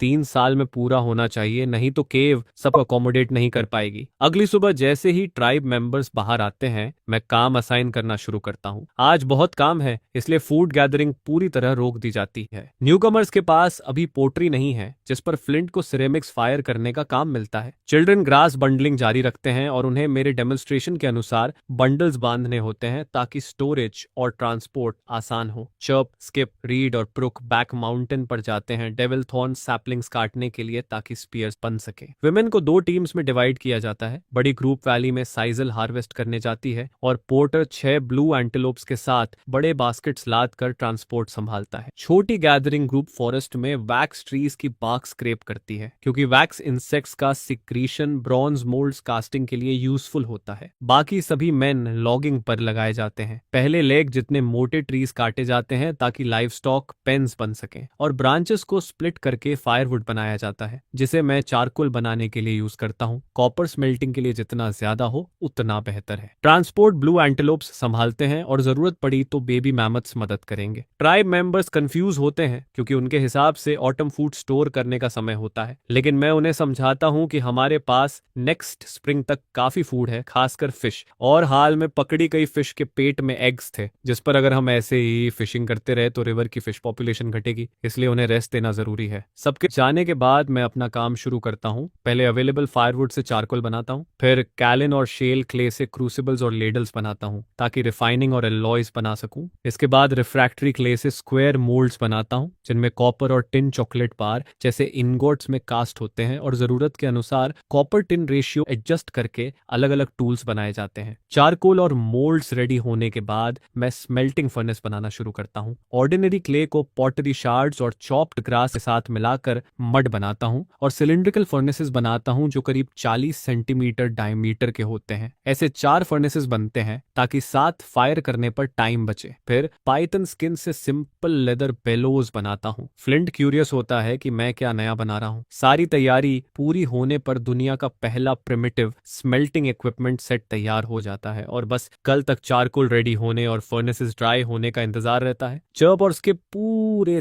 दिन वाइट शाफ्ट्स लाते हैं जो स्पीयर्स के लिए परफेक्ट हैं, लेकिन लॉगिंग करने वाले एडल्ट्स थक कर चूर हो जाते हैं और पूरे दिन में 10 से भी कम ट्रीज काट पाते हैं जिस पर 3 स्टोन एक्सेस टूट जाते हैं। फिर भी मैं उन्हें कहता हूं कि कल भी जारी रखें, लेकिन जो बेस्ट काम करेगा उसे न्यू इक्विपमेंट मिलेगा। यह सुनकर सब कंफ्यूज हो जाते हैं क्योंकि उनके लिए स्टोन एक्सेस ही बेस्ट टूल्स थे। इससे बेहतर क्या हो सकता है, ये सोचकर उनकी क्यूरियोसिटी बढ़ती है। डिनर के बाद जब सब रिलैक्स करते हैं मैं हार्थ के पास बैठकर वैक्स मेल्ट करता हूं और सॉलिड होने पर बोन नाइफ से अलग अलग टूल शेप्स कार्व करता हूं। फिर वैक्स मॉडल्स को क्ले में रैप करता हूं एक छोटा ओपनिंग छोड़कर और क्ले ड्राई होने के बाद फायर पर हीट करता हूं जिससे मेल्टेड वैक्स बाहर निकल जाता है और हॉलो कास्टिंग मोल्ड बनता है। मोल्ड की इनर वॉल पर वैक्स की थिन लेयर डिमोल्डिंग में हेल्प करती है। यह मेथड टीडियस है लेकिन प्रिसाइज है और मटेरियल वेस्ट नहीं होता और निकला वैक्स फिर रीयूज हो जाता है। अगली सुबह ट्राइब मेंबर्स ब्लू एंटेलोप्स को बाहर ले जाते हैं और मेरी लगातार समझाने के बाद अब वो समझते हैं कि वाइल्ड बीस्ट्स सिर्फ खाने के लिए नहीं, काम में भी मदद करते हैं। चर्प और उसके 3 साथी बेलोज ऑपरेट करने के लिए रुकते हैं। फ्लिंट की पॉटरी रेडी है और आज वो खास तौर पर मेरी हेल्प करता है क्योंकि मैं उसे कॉपर स्मेल्टिंग मेथड सिखाने वाला हूं ताकि फ्यूचर में वह अप्रेंटिस बन सके। मैं 4 फर्नेसेस में से 2 को एक साथ लाइट करता हूं। रीड और ब्रुक बेलोज पंप करते हैं, चर्प और स्किप चारकोल डालते हैं और कॉपर और क्रश करते हैं। बेलोज की पावर से फ्लेम्स ऊपर उठती हैं और जल्द ही फर्नेस चेंबर में और मेल्ट होने लगता है। कॉपर पानी की तरह नीचे बहकर स्लैग के साथ लंप बनता है और टिन और भी फास्ट मेल्ट होता है। मैं ब्रांचेस से इम्प्यूरिटीज वाले मेटल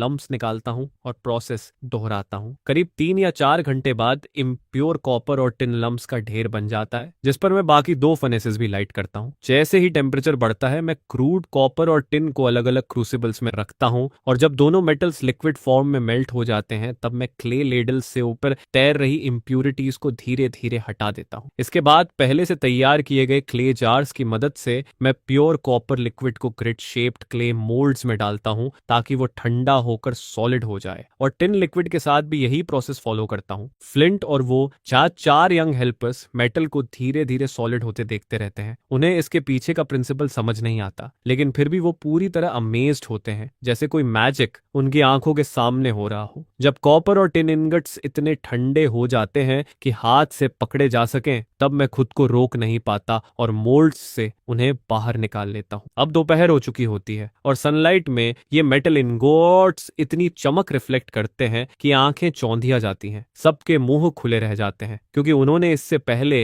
इतना शाइनी और खूबसूरत कुछ नहीं देखा होता। पास में खेल रहा लिटिल स्प्राउट भी खिंचा चला आता है। वो एक को छूता है, दूसरे को घूरता है और पूछता है, चीफ ये क्या है? मैं उसके बाल सहलाता हूँ और कहता हूँ, इसे कॉपर कहते हैं और इसे टिन टोल। तुम लोग इनका ध्यान रखना, मैं अभी कुछ लेकर आता हूँ। स्प्राउट सिर हिलाता है और धीरे धीरे कॉपर और टिन शब्द दोहराता है। फ्लिंट और बाकी भी उसके साथ रिपीट करते हैं। उधर मैं टूल कास्टिंग मोल्ड्स का ढेर खींच कर लाता हूँ और तुरंत ब्रॉन्ज कास्टिंग का काम शुरू करता हूँ। तय रेशियो के हिसाब से कॉपर और टिन ब्लॉक्स को एक नए क्रूसिबल में डालता हूँ और जब वो फिर से लिक्विड बनते हैं तब क्ले रॉड से अच्छे से स्टर करता हूँ ताकि एलॉय ठीक से मिक्स हो जाए। अब कास्टिंग शुरू होती है। पहली वेव में एक्सेस और हैमर्स बनाए जाते हैं। जलता हुआ एलॉय सॉल्यूशन मोल्ड्स में डाला जाता है और रिजर्व्ड होल्स से तुरंत व्हाइट स्मोक उठने लगता है। जैसे ही तापमान थोड़ा गिरता है मैं स्टोन से मोल्ड तोड़ देता हूँ। टूटे हुए क्ले फ्रैगमेंट्स के बीच पेल गोल्डन लाइट से चमकता एक बड़ा एक्स हेड चुपचाप पड़ा होता है। उसका साइज फायर एक्स हेड से थोड़ा बड़ा है। मैं ब्लेड शार्पनिंग का काम फ्लिंट को दे देता हूँ और खुद बाकी टूल्स की कास्टिंग की तैयारी करता हूँ। Rulers, saws, carving knives, chisels, planes, hand drills और डायमंड शेप्ड स्पीयरहेड्स भी बनते हैं। शाम तक जब सारे ट्राइब मेंबर्स वापस आते हैं तो सारा काम रुक जाता है। गोल्डन एक्स हेड अब रेजर शार्प चमक के साथ रेडी है। हैंडल पर माउंट होते ही दुनिया की पहली ब्रॉन्ज एक्स तैयार हो जाती है। साथ ही 2 सॉज भी वुडन हैंडल्स के साथ रेडी हैं, एक सिंगल पर्सन के लिए और एक 2 लोगों के लिए। टिम्बर और उसके लोग उस गोल्डन एक्स को देखते ही उसके आसपास इकट्ठा हो जाते हैं। उनकी नजरें उससे हटती ही नहीं। तभी मैं मुस्कुराते हुए एक स्पीयर निकालता हूं जिसके ऊपर ब्रॉन्ज स्पीयर हेड लगा होता है। ट्राइब मेंबर्स की आंखें फैल जाती हैं। ये अभी भी स्पीयर ही है लेकिन कितना खूबसूरत है। फैंग और स्कार तो प्रैक्टिकली ड्रूल करने लगते हैं। वो पूछते हैं, चीफ क्या हमें भी ऐसा मिलेगा? मैं मुस्कुरा कर टिम्बर को कॉपर ओर का टुकड़ा देता हूं और कहता हूं, ये उसी तरह के रॉक से बना है, बस अभी हमारे पास ज्यादा नहीं है। ट्री हॉलो के लोग हैरान रह जाते हैं क्योंकि उन्होंने यही रॉक खुद खोदी थी लेकिन कभी इमेजिन नहीं किया था कि इससे इतने सुंदर वेपन्स बन सकते हैं। पोर्टर सीधा सा कहता है, अगर खत्म हो गया तो हम और खोद लेंगे, हमें जगह पता है। मैं सिर हिलाकर कहता हूं, ऐसे खोदना इनएफिशिएंट है, पहले हमें कुछ चीजें बनानी होंगी। इस विंटर के बाद हम बहुत सारा वापस लाएंगे, तब सबके पास ऐसा स्पीयर होगा। इसके बाद मैं उन्हें 100 यूज करना सिखाता हूँ। 2 लोग बड़े 100 को लॉक के सिरे पर आगे पीछे चलाते हैं और कुछ देर में एक गोल वुडन डिस्क अलग हो जाता है। सिंगल हैंडेड 100 से ब्रांचेस काटी जाती हैं और रिस्ट जितनी मोटी ब्रांच 1 मिनट में कट जाती है। मीटर लॉन्ग एक्स स्विंग करते वक्त पूरा बॉडी स्ट्रेंथ यूज करने देता है और अगर रिवरस्टोन ट्राइब का ऑक्स इसे यूज करे तो लेग थिक ट्री कुछ ही चॉप्स में गिर जाता है। जब सब टूल्स यूज करना सीख लेते हैं तो मैं उन्हें खाने और रेस्ट करने भेज देता हूँ। डिनर के बाद ट्राइब मेंबर्स फ्लिंट के आसपास बैठते हैं और वो कॉपर स्मेलिंग प्रोसेस एक्सप्लेन करता है जबकि मैं मेजरमेंट यूनिट्स एस्टैब्लिश करना शुरू करता हूँ क्योंकि स्टैंडर्डाइज्ड मेजरमेंट्स के बिना सिविलाइजेशन डेवलप नहीं हो सकती। सारी साइजेल अब कलेक्ट हो चुकी है। महिलाएं रोप ब्रेड कर रही हैं। बच्चे रैबिट पेन के बाहर लेटे हुए न्यूबॉर्न रैबिट्स को देख रहे हैं। तीनों प्रेग्नेंट डज ने बेबीज दे दिए हैं। हर लिटर में 6 या 7 बच्चे हैं और रैबिट पॉपुलेशन लगभग डबल हो जाती है। फ्लिंट अब वैक्स मॉडल्स कार्व करने में केपेबल है और कॉपर शवल्स बनाना शुरू करता है जो कैनल्स खोदने और फार्मिंग दोनों में काम आएंगे। मेरे सैंपल को देखकर वो डिजाइन कॉपी कर लेता है। अपने काम खत्म करने के बाद मैं सबसे क्रूशियल आइटम पर रिसर्च करता हूँ, प्लाउ। मैं 2 साइजेस प्लान करता हूँ, बड़े मैमथ्स के लिए, छोटे एंटेलोप्स के लिए, ताकि फील्ड्स प्लाउ करने और कैनाल्स खोदने दोनों में काम आए। अगले दिन कुछ महिलाएं हेम्प रोप ब्रेड करती हैं और बाकी जमीन साफ करती हैं ताकि लाइफ स्टॉक पेन्स बन सके। कॉपर स्मेल्टिंग अब फ्लिंट और उसके 4 हेल्पर संभाल लेते हैं और 5 लगातार कॉपर और टिन इंगोट्स कास्ट करते रहते हैं। जरूरत पड़ने पर मुझसे पूछते हैं। जब जमीन साफ हो जाती है मैं उन्हें लाइफ स्टॉक पेन बनवाता हूँ। ट्रीज को 4 मीटर लेंथ में काट कर हर 2 मीटर पर पोस्ट गाड़े जाते हैं। रेक्टेंगुलर एंक्लोजर बनता है। गैप्स में हॉरिजॉन्टल बीम्स बांधी जाती हैं, फिर ब्रांचेस वीव करके फेंसिंग बनाई जाती है और आखिर में मड की लेयर प्लास्टर कर दी जाती है। अंदर 4 मीटर हाई वुडन शेल्टर बनता है जो बेबी मैमथ्स का होम होता है। बाहर की सारी ग्रास बंडल्स बनाकर पेन में रख दी जाती है ताकि कोई एनिमल या इंसान उसे खराब न कर सके। रिवरस्टोन ट्राइब के लोग अपने अपने काम में बिजी रहते हैं, लेकिन उन्हें पता नहीं होता कि बॉल्ड कैप ट्राइब की नजर अब उन पर है। चीफ बॉल्ड कैप को चिंता है कि कोल्ड बढ़ने पर उनका माउंटेन स्प्रिंग फ्रीज हो जाएगा और उन्हें 3 किलोमीटर दूर स्ट्रीम से पानी लाना पड़ेगा, जिसके लिए ज्यादा कंटेनर्स चाहिए। इसीलिए वो पहले पॉटर ट्रेड करने आया था, लेकिन मनचाहा नहीं मिला तो उसने फोर्स से लेने का प्लान बनाया। उसके हिसाब से रिवरस्टोन ट्राइब में 10 से कम एडल्ट मैन हैं, जबकि उसके पास 15 हैं और उसने स्टोन टिप्ड स्पीयर्स भी बना लिए हैं। उसे लगता है हमें हराकर पॉटरी और फूड लेना आसान होगा। आज सुबह बॉल्ड कैप अपने सभी एडल्ट मैन के साथ, हर एक के पास कई स्पीयर्स लिए, रिवरस्टोन ट्राइब की तरफ मार्च करता है। उनका प्लान है हंटिंग पार्टी को एक ही अटैक में क्रश करना और सेटलमेंट से अच्छा हॉल लूटना। उधर रिज के कॉनिफरस फॉरेस्ट में टिम्बर, फैंग और बाकी लोग लॉगिंग में लगे हैं। 3 लार्ज एक्सेस और 2 लॉन्ग सॉस के साथ वो आधे घंटे में एक क्लीन लॉग तैयार कर लेते हैं। टोटल 10 लोग 3 ग्रुप्स में बंटे हैं, इसलिए हर आधे घंटे में 3 ट्रीज गिरते हैं। पोर्टर ट्रांसपोर्ट संभाल रहा होता है और एक एंटेलोप को पास में ग्रेज करा रहा होता है। तभी वैली के उस पार से स्पीयर लिए लोग दौड़ते नजर आते हैं। पोर्टर तुरंत चिल्लाता है और ब्लू एंटेलोप खींचकर भागता है। शोर सुनते ही सब काम छोड़कर वेपन्स पकड़ लेते हैं। बॉल्ड कैप पीछा करते हुए रिज तक पहुंचता है। हुश की आवाज के साथ पीछे के 2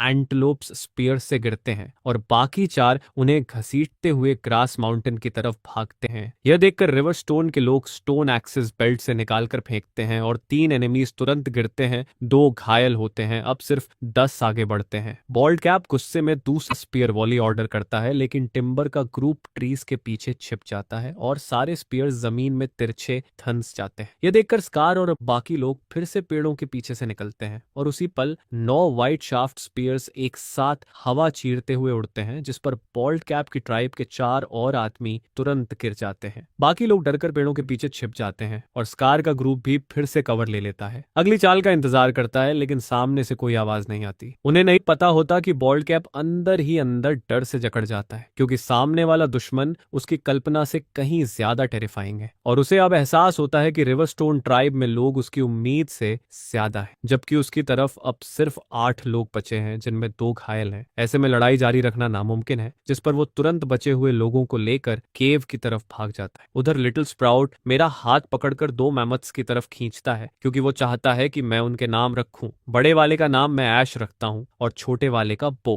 मैं कुछ कहने ही वाला होता हूं कि ऐश अचानक वेस्ट की तरफ देखते हुए जोर से ट्रम्पेट करता है, जिससे स्प्राउट घबरा कर उछल जाता है। मैं तुरंत उसी दिशा में देखता हूं और देखता हूं कि 4 ब्लू एंटेलोप्स 2 मरे हुए साथियों को घसीटते हुए हमारी तरफ आ रहे हैं। उनके शरीर में कई स्पीयर्स धंसे हुए हैं, लेकिन पीछे लॉगिंग टीम नजर नहीं आती। यह देखकर मेरा दिल धक से रह जाता है। मैं तुरंत सब ट्राइब मेंबर्स को ऑर्डर देता हूं कि केव के अंदर छिप जाएं और जब तक मैं वापस ना आऊं बाहर ना निकलें। सब अरेंज करने के बाद मैं अपना बो, एरोज और गोल्डन हेडेड स्पीयर उठाता हूं, फिर ऐश पर चढ़कर वेस्ट की तरफ बढ़ता हूं और पाव भी तुरंत पीछे पीछे आता है। ब्लू एंटेलोप्स के छोड़े हुए ब्लड ट्रेल को फॉलो करते हुए ऐश पूरी रफ्तार से दौड़ता है और जल्द ही हम फॉरेस्ट में घुस जाते हैं। आगे अचानक एक ग्रुप नजर आता है, जिनके हाथ में गोल्डन एक्सेस चमक रहे होते हैं और सामने टिम्बर और उसकी टीम साफ दिखते हैं। मैं एक पल के लिए रुक जाता हूँ, सोचता हूँ कि सब यहाँ कैसे हैं और कोई इंजर्ड भी नहीं है। फैंग तुरंत पूरी हंटिंग पार्टी को मेरे पास लाता है और पूरी सिचुएशन बताता है। उसकी बात सुनकर मैं हैरान होता हूँ कि बॉल्ड कैप ने हमारी ट्राइब पर अटैक क्यों किया, लेकिन रीजन चाहे जो भी हो, जो भी मेरे लोगों को नुकसान पहुंचाता है उसे कीमत चुकानी पड़ेगी, चाहे उसने सिर्फ एंटेलोप्स ही क्यों न मारे हों। मैं तुरंत स्पीयर लहराता हूँ और कहता हूँ, मेरे पीछे आओ। मैं टिम्बर और लॉगिंग टीम के कुछ लोगों को लेकर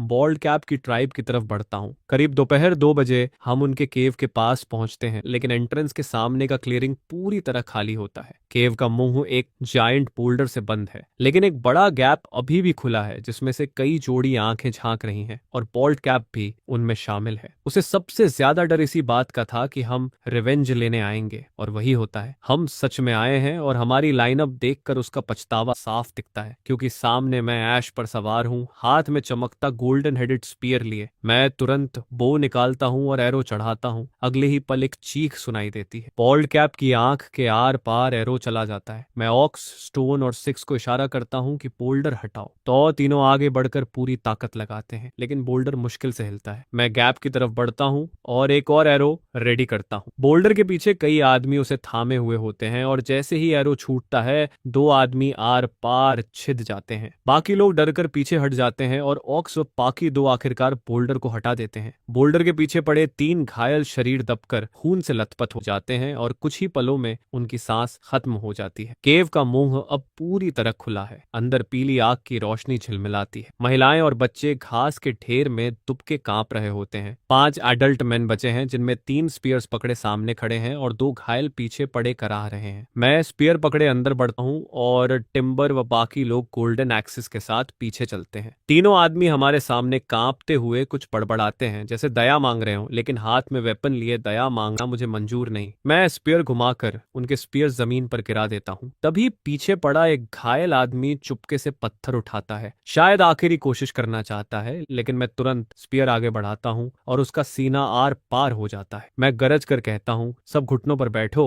जो रेजिस्ट करेगा वो मरेगा। मेरी आंखें चमकती हैं और तुरंत सबके पैर जवाब दे देते हैं। वो घुटनों पर गिर जाते हैं। मैं टिम्बर से कहता हूँ कि उनका स्टोर्ड फूड इकट्ठा करो और बाहर ले जाओ। फिर मैं घुटनों पर बैठे लोगों की तरफ मुड़कर कहता हूँ, तुम्हारे चीफ ने पहले अटैक किया था, इसलिए मुझे ब्लेम मत करो। अगर वो नहीं करता तो मैं भी नहीं करता। मेरा इरादा इन्हें अब्सॉर्ब करने का है, इसलिए मैं सारा ब्लेम उनके चीफ पर डालता हूँ। लेकिन मुझे लगता है कि उनकी लॉयल्टी उतनी गहरी नहीं है। उन्हें चीफ की मौत से ज्यादा अपने फूड की चिंता है। महिलाएं टिम्बर की टीम को ड्राइड मीट ले जाते देख रोने लगती हैं और मुझसे गिड़गिड़ाती हैं। मैं ठंडे स्वर में कहता हूँ, अगर मेरी ट्राइब ज्वाइन करोगे तो एंडलेस फूड मिलेगा, विंटर में कोई फ्रीज नहीं होगा। जो ज्वाइन करना चाहता है वो अभी मेरे पीछे आ जाए। मेरी बात खत्म होते ही कुछ लोग तुरंत उठकर मेरे पीछे खड़े हो जाते हैं, फिर एक और, फिर तीसरा, और कुछ ही देर में सिर्फ एक बुरी तरह घायल आदमी वहीं पड़ा रह जाता है, जिसे देखकर लगता है वो बचेगा नहीं। मैं बाकी लोगों को लेकर बाहर आता हूँ और फेंक को केव जलाने का ऑर्डर देता हूँ। उसी दिन से बाल्ड कैप और उसकी ट्राइब का अस्तित्व खत्म हो जाता है। रिवरस्टोन ट्राइब लौटने पर नए लोग आसानी से मिक्स हो जाते हैं, क्योंकि पहले भी कुछ लोग ट्रेड होकर यहाँ आए थे और फूड स्टोरेज सच में अबंडेंट है। इस बार लाया गया फूड जोड़कर 200 लोग आराम से पूरा विंटर निकाल सकते हैं। बस केव कैपेसिटी लिमिट तक पहुंच चुकी है, लेकिन विंटर आने वाला है और साथ सटकर रहना ज्यादा गर्म रखेगा। नए लोग ये देखकर चकित होते हैं कि रिवरस्टोन ट्राइब वाइल्ड बीस्ट भी पालती है, खासकर बो और ऐश जैसे जायंट क्रीचर्स। इससे उन्हें ट्राइब की स्ट्रेंथ का नया एहसास होता है और वो रिवरस्टोन का हिस्सा बनकर गर्व महसूस करते हैं। महिलाएं रोप परेड करती रहती हैं। केव में बंडल्स का ढेर लग जाता है और पुरुष लॉगिंग जारी रखते हैं। ट्रंक्स बिल्डिंग मटेरियल बनते हैं, ब्रांचेस किल और फायरवुड में बदलती हैं। मैं भी खाली नहीं हूँ, वुडवर्किंग टूल्स बनाता हूँ और 50 ब्रॉन्ज शवल्स कास्ट करता हूँ। अब फेज 1 इरिगेशन कैनाल प्रोजेक्ट शुरू करना जरूरी है। मैं हेम्प रोप से मेजरिंग कॉर्ड बनाकर फोर्ट्रेस की पोजीशन नॉर्थ में मेजर करता हूँ और चारों कॉर्नर्स पर वुडन पोस्ट्स काटकर कैनाल रूट तय करता हूँ। फिर ब्रिक किलन बनाने की बारी आती है, क्योंकि कैनाल खोदते समय बहुत सॉइल निकलेगी और मैं प्लान करता हूँ कि कैनाल डिगिंग और ब्रिक मोल्ड मेकिंग साथ साथ चले। ग्रे ब्रिक्स बनाने के लिए ज्यादा वाटर चाहिए, इसलिए किलन साइट स्ट्रीम के पास चुनी जाती है। फ्लिंट पहले ही कई रेड ब्रिक्स बना चुका है और वही किलन बनाने में काम आती है। सिलिंड्रिकल ब्रिक किलन बनाने में पूरी ट्राइब लगती है और 5 दिन में वो तैयार होता है। ब्रिक मोल्ड्स बनाकर तैयारी पूरी होती है और अब मेरा जायंट प्लाउ डेब्यू करता है। 2 मीटर वाइड वुडन फ्रेम के नीचे 4 ब्रॉन्ज प्लाउ शेयर्स लगे होते हैं, जो आगे बढ़ते ही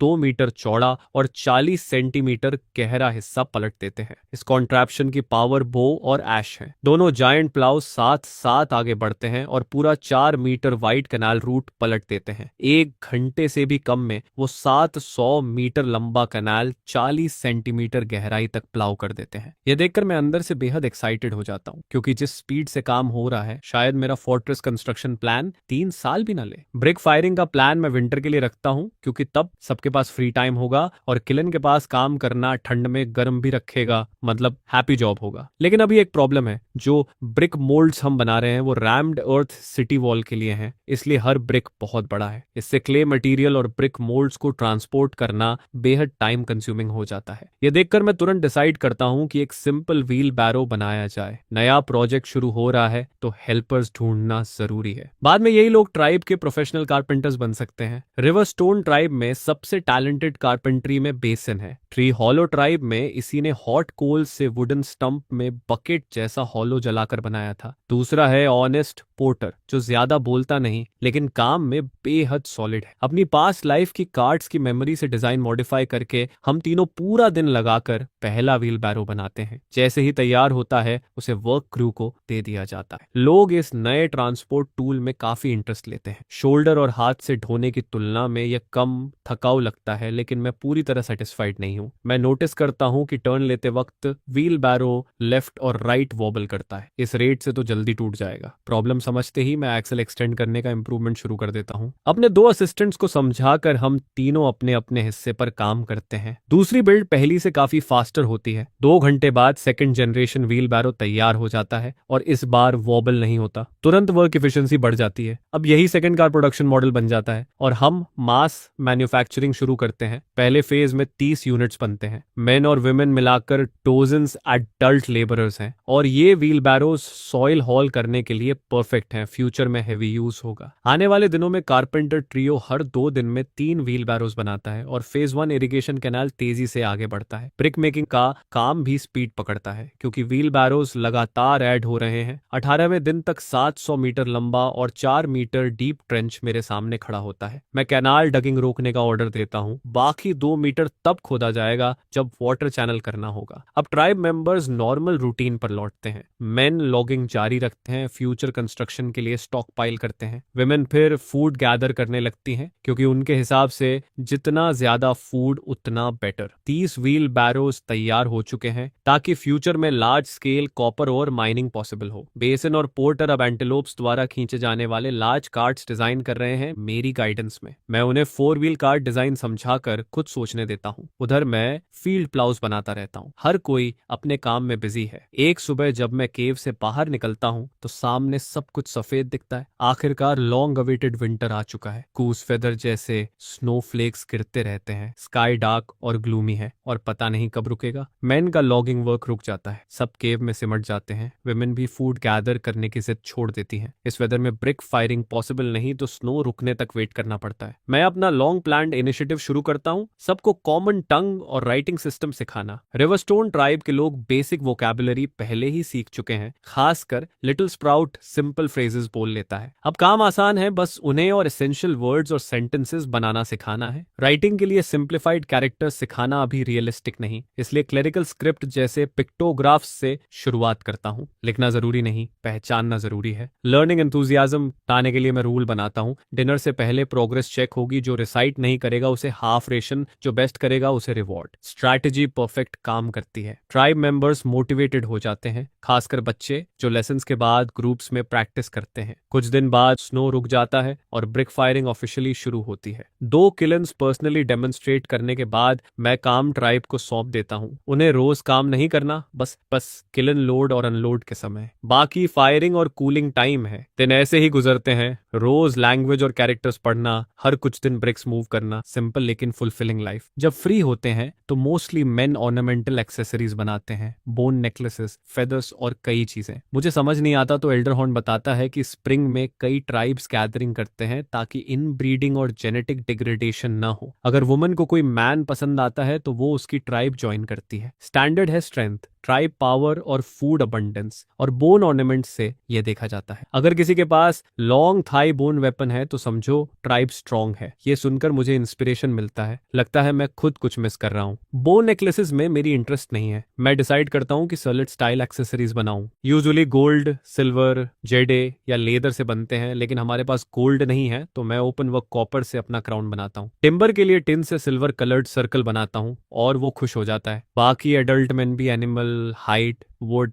बोन से सरलेट्स बनाते हैं, हेयर पिन्स भी यूज करते हैं। अब रिवरस्टोन ट्राइब में नया रेगुलेशन है, चिल्ड्रन सिर्फ हेयर बाइंड या सिंपल सरलेट पहनेंगे, हेयर पिन्स नहीं। एडल्ट मैन सरलेट और हेयर पिन दोनों यूज करेंगे ताकि एडल्ट्स और माइनर्स अलग दिखें। विमेन भी सिर्फ पोनी टेल नहीं, एडल्ट विमेन वुडन कोम या हेयर पिन से हेयर पिन करेंगी। मेटल स्ट्रेटेजिक रिसोर्स है, इसलिए मेटल ऑर्नामेंट्स रिवॉर्ड के तौर पर मिलेंगे जो ट्राइब में कंट्रीब्यूट करेगा उसे। अब किसी के हेड देखकर उसकी आइडेंटिटी और कंट्रीब्यूशन समझ आ जाता है। स्प्राउट का सरलेट खास है, कॉपर बकल पर क्लाउड पैटर्न्स हैं क्योंकि उसने कैरेक्टर्स सबसे फास्ट सीखे। वो मेटल एक्सेसरी पाने वाला पहला चाइल्ड है और बेहद खुश होता है। असल में ये ऑर्नामेंटल रिफॉर्म सिर्फ हायरार्की के लिए नहीं बल्कि ट्राइबल गैदरिंग के लिए है। मैं खुद मैच ढूंढने नहीं बल्कि अदर ट्राइब से मिलकर ट्रेड पॉसिबल देखना चाहता हूँ। पहले सॉल्ट बॉल्ड कैप ट्राइब से ट्रेड से आता था, लेकिन अब वो ट्राइब खत्म है। सॉल्ट माइन मिलने तक नए सेलर्स ढूंढने होंगे। रिवर स्टोन ट्राइब की पॉटरी वैल्यूएबल है। मैं सॉल्ट के अलावा पॉपुलेशन भी बाय करना चाहता हूँ। 200 से कम लोगों से नेचुरल रिप्रोडक्शन में फोर्ट्रेस भरने में लाइफ टाइम लग जाएगा। लेकिन हर ट्राइब रिवर स्टोन जैसा लकी नहीं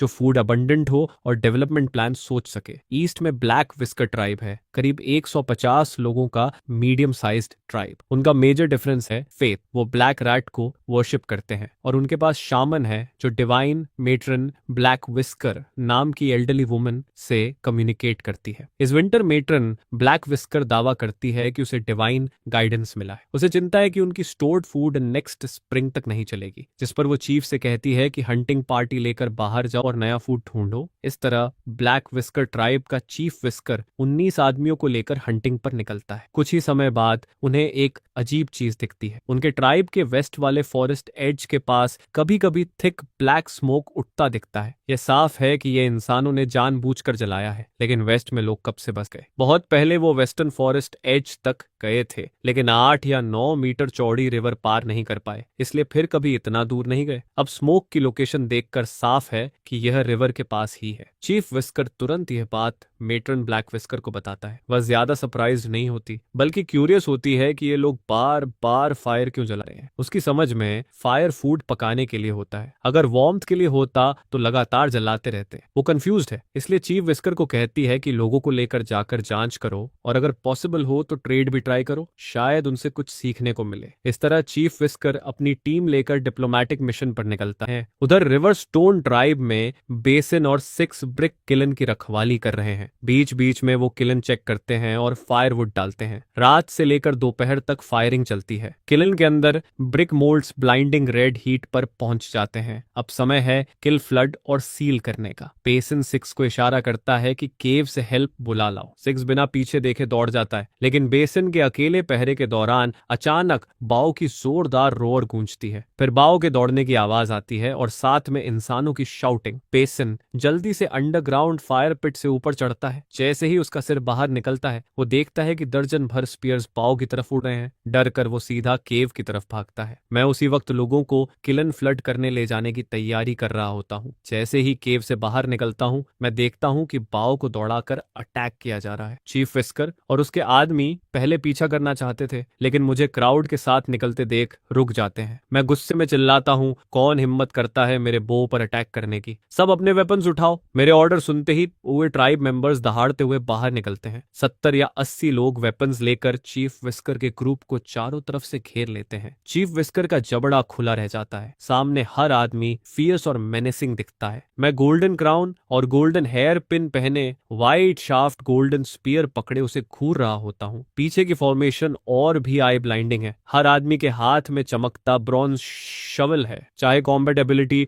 जो भी हो, ये लाइनअप ही उन्हें इमोबिलाइज करने के लिए काफी है। वो देखता है कि सिचुएशन कंट्रोल में है तो वो खुश होकर मेरे पीछे खड़ा हो जाता है और बोरोड अथॉरिटी में चीफ विस्कर पर रोर करता है। मैं उसकी ट्रंक थपथपाकर उसे शांत करता हूँ और चीफ विस्कर की तरफ मुड़ता हूँ। ये मैमथ हमारा है, तुमने उस पर अटैक क्यों किया? चीफ विस्कर हक्का बक्का रह जाता है। उसने कभी इमेजिन नहीं किया था कि नेबरिंग नेबरिंग ट्राइब इतने बड़े बीस्ट को कंट्रोल कर सकती है। तब ऐश भी शोर सुनकर दौड़ता हुआ आता है, जो बाव से भी बड़ा है, और उनके पास खड़ा होकर क्यूरियस होकर सराउंडेड ग्रुप को देखता है। चीफ विस्कर और उसके लोग स्टिफ हो जाते हैं। मैं भौहें सिकोड़ता हूँ और एल्डर हॉर्न को कहता हूँ कि उनसे पूछो ये कौन है और क्यों आए हैं। एल्डर हॉर्न वर्ड्स और जेस्चर्स से मेरी बात ट्रांसलेट करता है और मेरा आइडेंटिटी बताता है कि मैं चीफ हूँ। चीफ विस्कर तुरंत अपोलोजाइज करता है। उसे नहीं पता था कि ये मॉन्स्टर्स के ओनर्स हैं, इसलिए उसने विंटर प्रोविजंस के लिए हंट करने की सोची। फिर वो रोते हुए बताता है कि वो ट्रेड के लिए आया है। मैं सोचता हूँ कि अगर उनके पास कुछ इंटरेस्टिंग है तो ट्रेड पॉसिबल है। मैं पूछता हूँ तुम्हारे पास एक्सचेंज के लिए क्या है। चीफ विस्कर हेजिटेट करता है और कहता है क्या हम स्टोन बोल्स ट्रेड कर सकते हैं। उनके ट्राइब में कई स्टोन बोल्स हैं और हर ट्राइब के लिए एसेंशियल है। मैं कुछ कहूँ उससे पहले एल्डर हॉर्न बोलता है हमारे पास पॉटरी प्लेंटी है, अगर चाहिए तो सॉल्ट या पॉपुलेशन से ट्रेड कर सकते हो। अब चीफ विस्कर स्टन्ड होता है। उन्हें पॉटरी मिलेगी, वो भी ट्रेड में। एल्डर हॉर्न बच्चों से पॉटरी लाने को कहता है। 2 मिनट में वाटर जार, पॉट और बोल्स सामने आ जाते हैं। कुछ बच्चे एक्साइटमेंट में केव एंट्रेंस पर बैठकर बोल्स से मीट ब्रॉथ पी रहे होते हैं। चीफ विस्कर ने कभी इतनी मीठी अरोमा नहीं सूंघी। मैं उसे एक बोल ब्रॉथ भरकर देता हूँ। अगर टेस्ट नहीं करेगा तो वैल्यू नहीं समझेगा। वो बच्चों की तरह स्लर्प करता है। इंस्टेंट वार्मथ उसके थ्रोट से स्टोमिक तक जाती है और थोड़ी देर में पूरा बॉडी वार्म फील करता है। ये ब्रॉथ मैंने खास विंटर वार्डिंग के लिए बनाया है, पिग बोन्स और चिली पेपर्स के साथ। चीफ विस्कर पूरी तरह फ्लेवर से जीत लिया जाता है। वो तुरंत पॉपुलेशन के बदले क्ले पॉट्स लेने का फैसला करता है। सॉल्ट क्या है उसने सुना भी नहीं। एल्डर हॉर्न प्राइस रिपीट करता है, एक क्ले पॉट के बदले 2 under as boys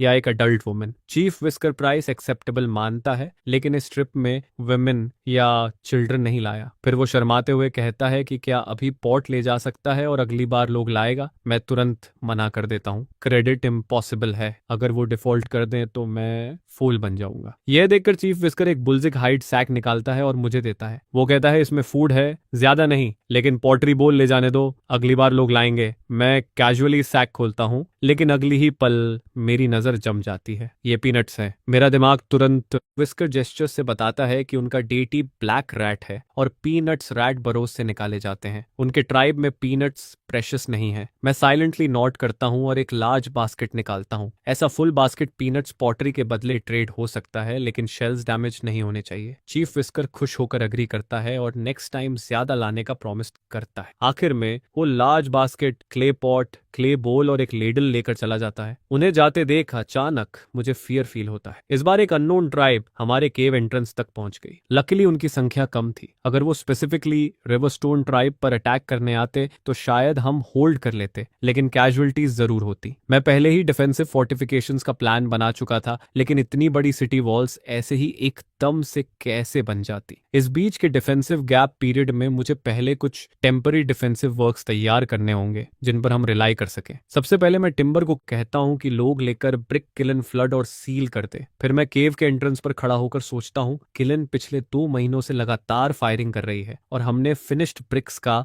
massive amount जमा कर लिया है। फोर्ट्रेस कंस्ट्रक्शन तो नेक्स्ट स्प्रिंग में शुरू होगा, तो अभी ये ब्रिक्स बस यूं ही आइडल पड़ी हैं। यही सोचते सोचते मेरे दिमाग में एक सिंपल और क्विक डिफेंसिव फोर्टिफिकेशन का आइडिया बनता है। अगली सुबह मैं सारे एडल्ट्स को इकट्ठा करता हूँ और उन्हें बताता हूँ कि केव को 3 साइड्स से वॉल्स बनाकर सराउंड किया जाएगा और सिर्फ ईस्ट साइड पर 2 मीटर चौड़ा गेट छोड़ा जाएगा। एंट्रेंस पर 3 मीटर ऊंचा स्टॉकेड मेन गेट होगा, जिसके सामने 4 लेयर्स में स्पीयर्स साइड बाय साइड बांधी जाएंगी। यह simple defensive wall grey bricks से डायरेक्ट स्टैक की जाएगी। इतनी कोल्ड वेदर में मुझे बस स्टैक्ड ब्रिक वॉल पर पानी डालना है ताकि वो फ्रीज होकर एक साथ जम जाए। स्प्रिंग आने पर जब वेदर वार्म होगा और थॉ होगा, तब भी ये ब्रिक्स फोर्ट्रेस कंस्ट्रक्शन में यूज हो सकती हैं। उनकी यूजेबिलिटी पर कोई असर नहीं पड़ेगा। अगले कुछ दिनों तक सभी एडल्ट्स मिलकर काम करते हैं। व्हील बैरोज और इतने सारे टूल्स की वजह से वॉल की हाइट आंखों के सामने तेजी से बढ़ती जाती है।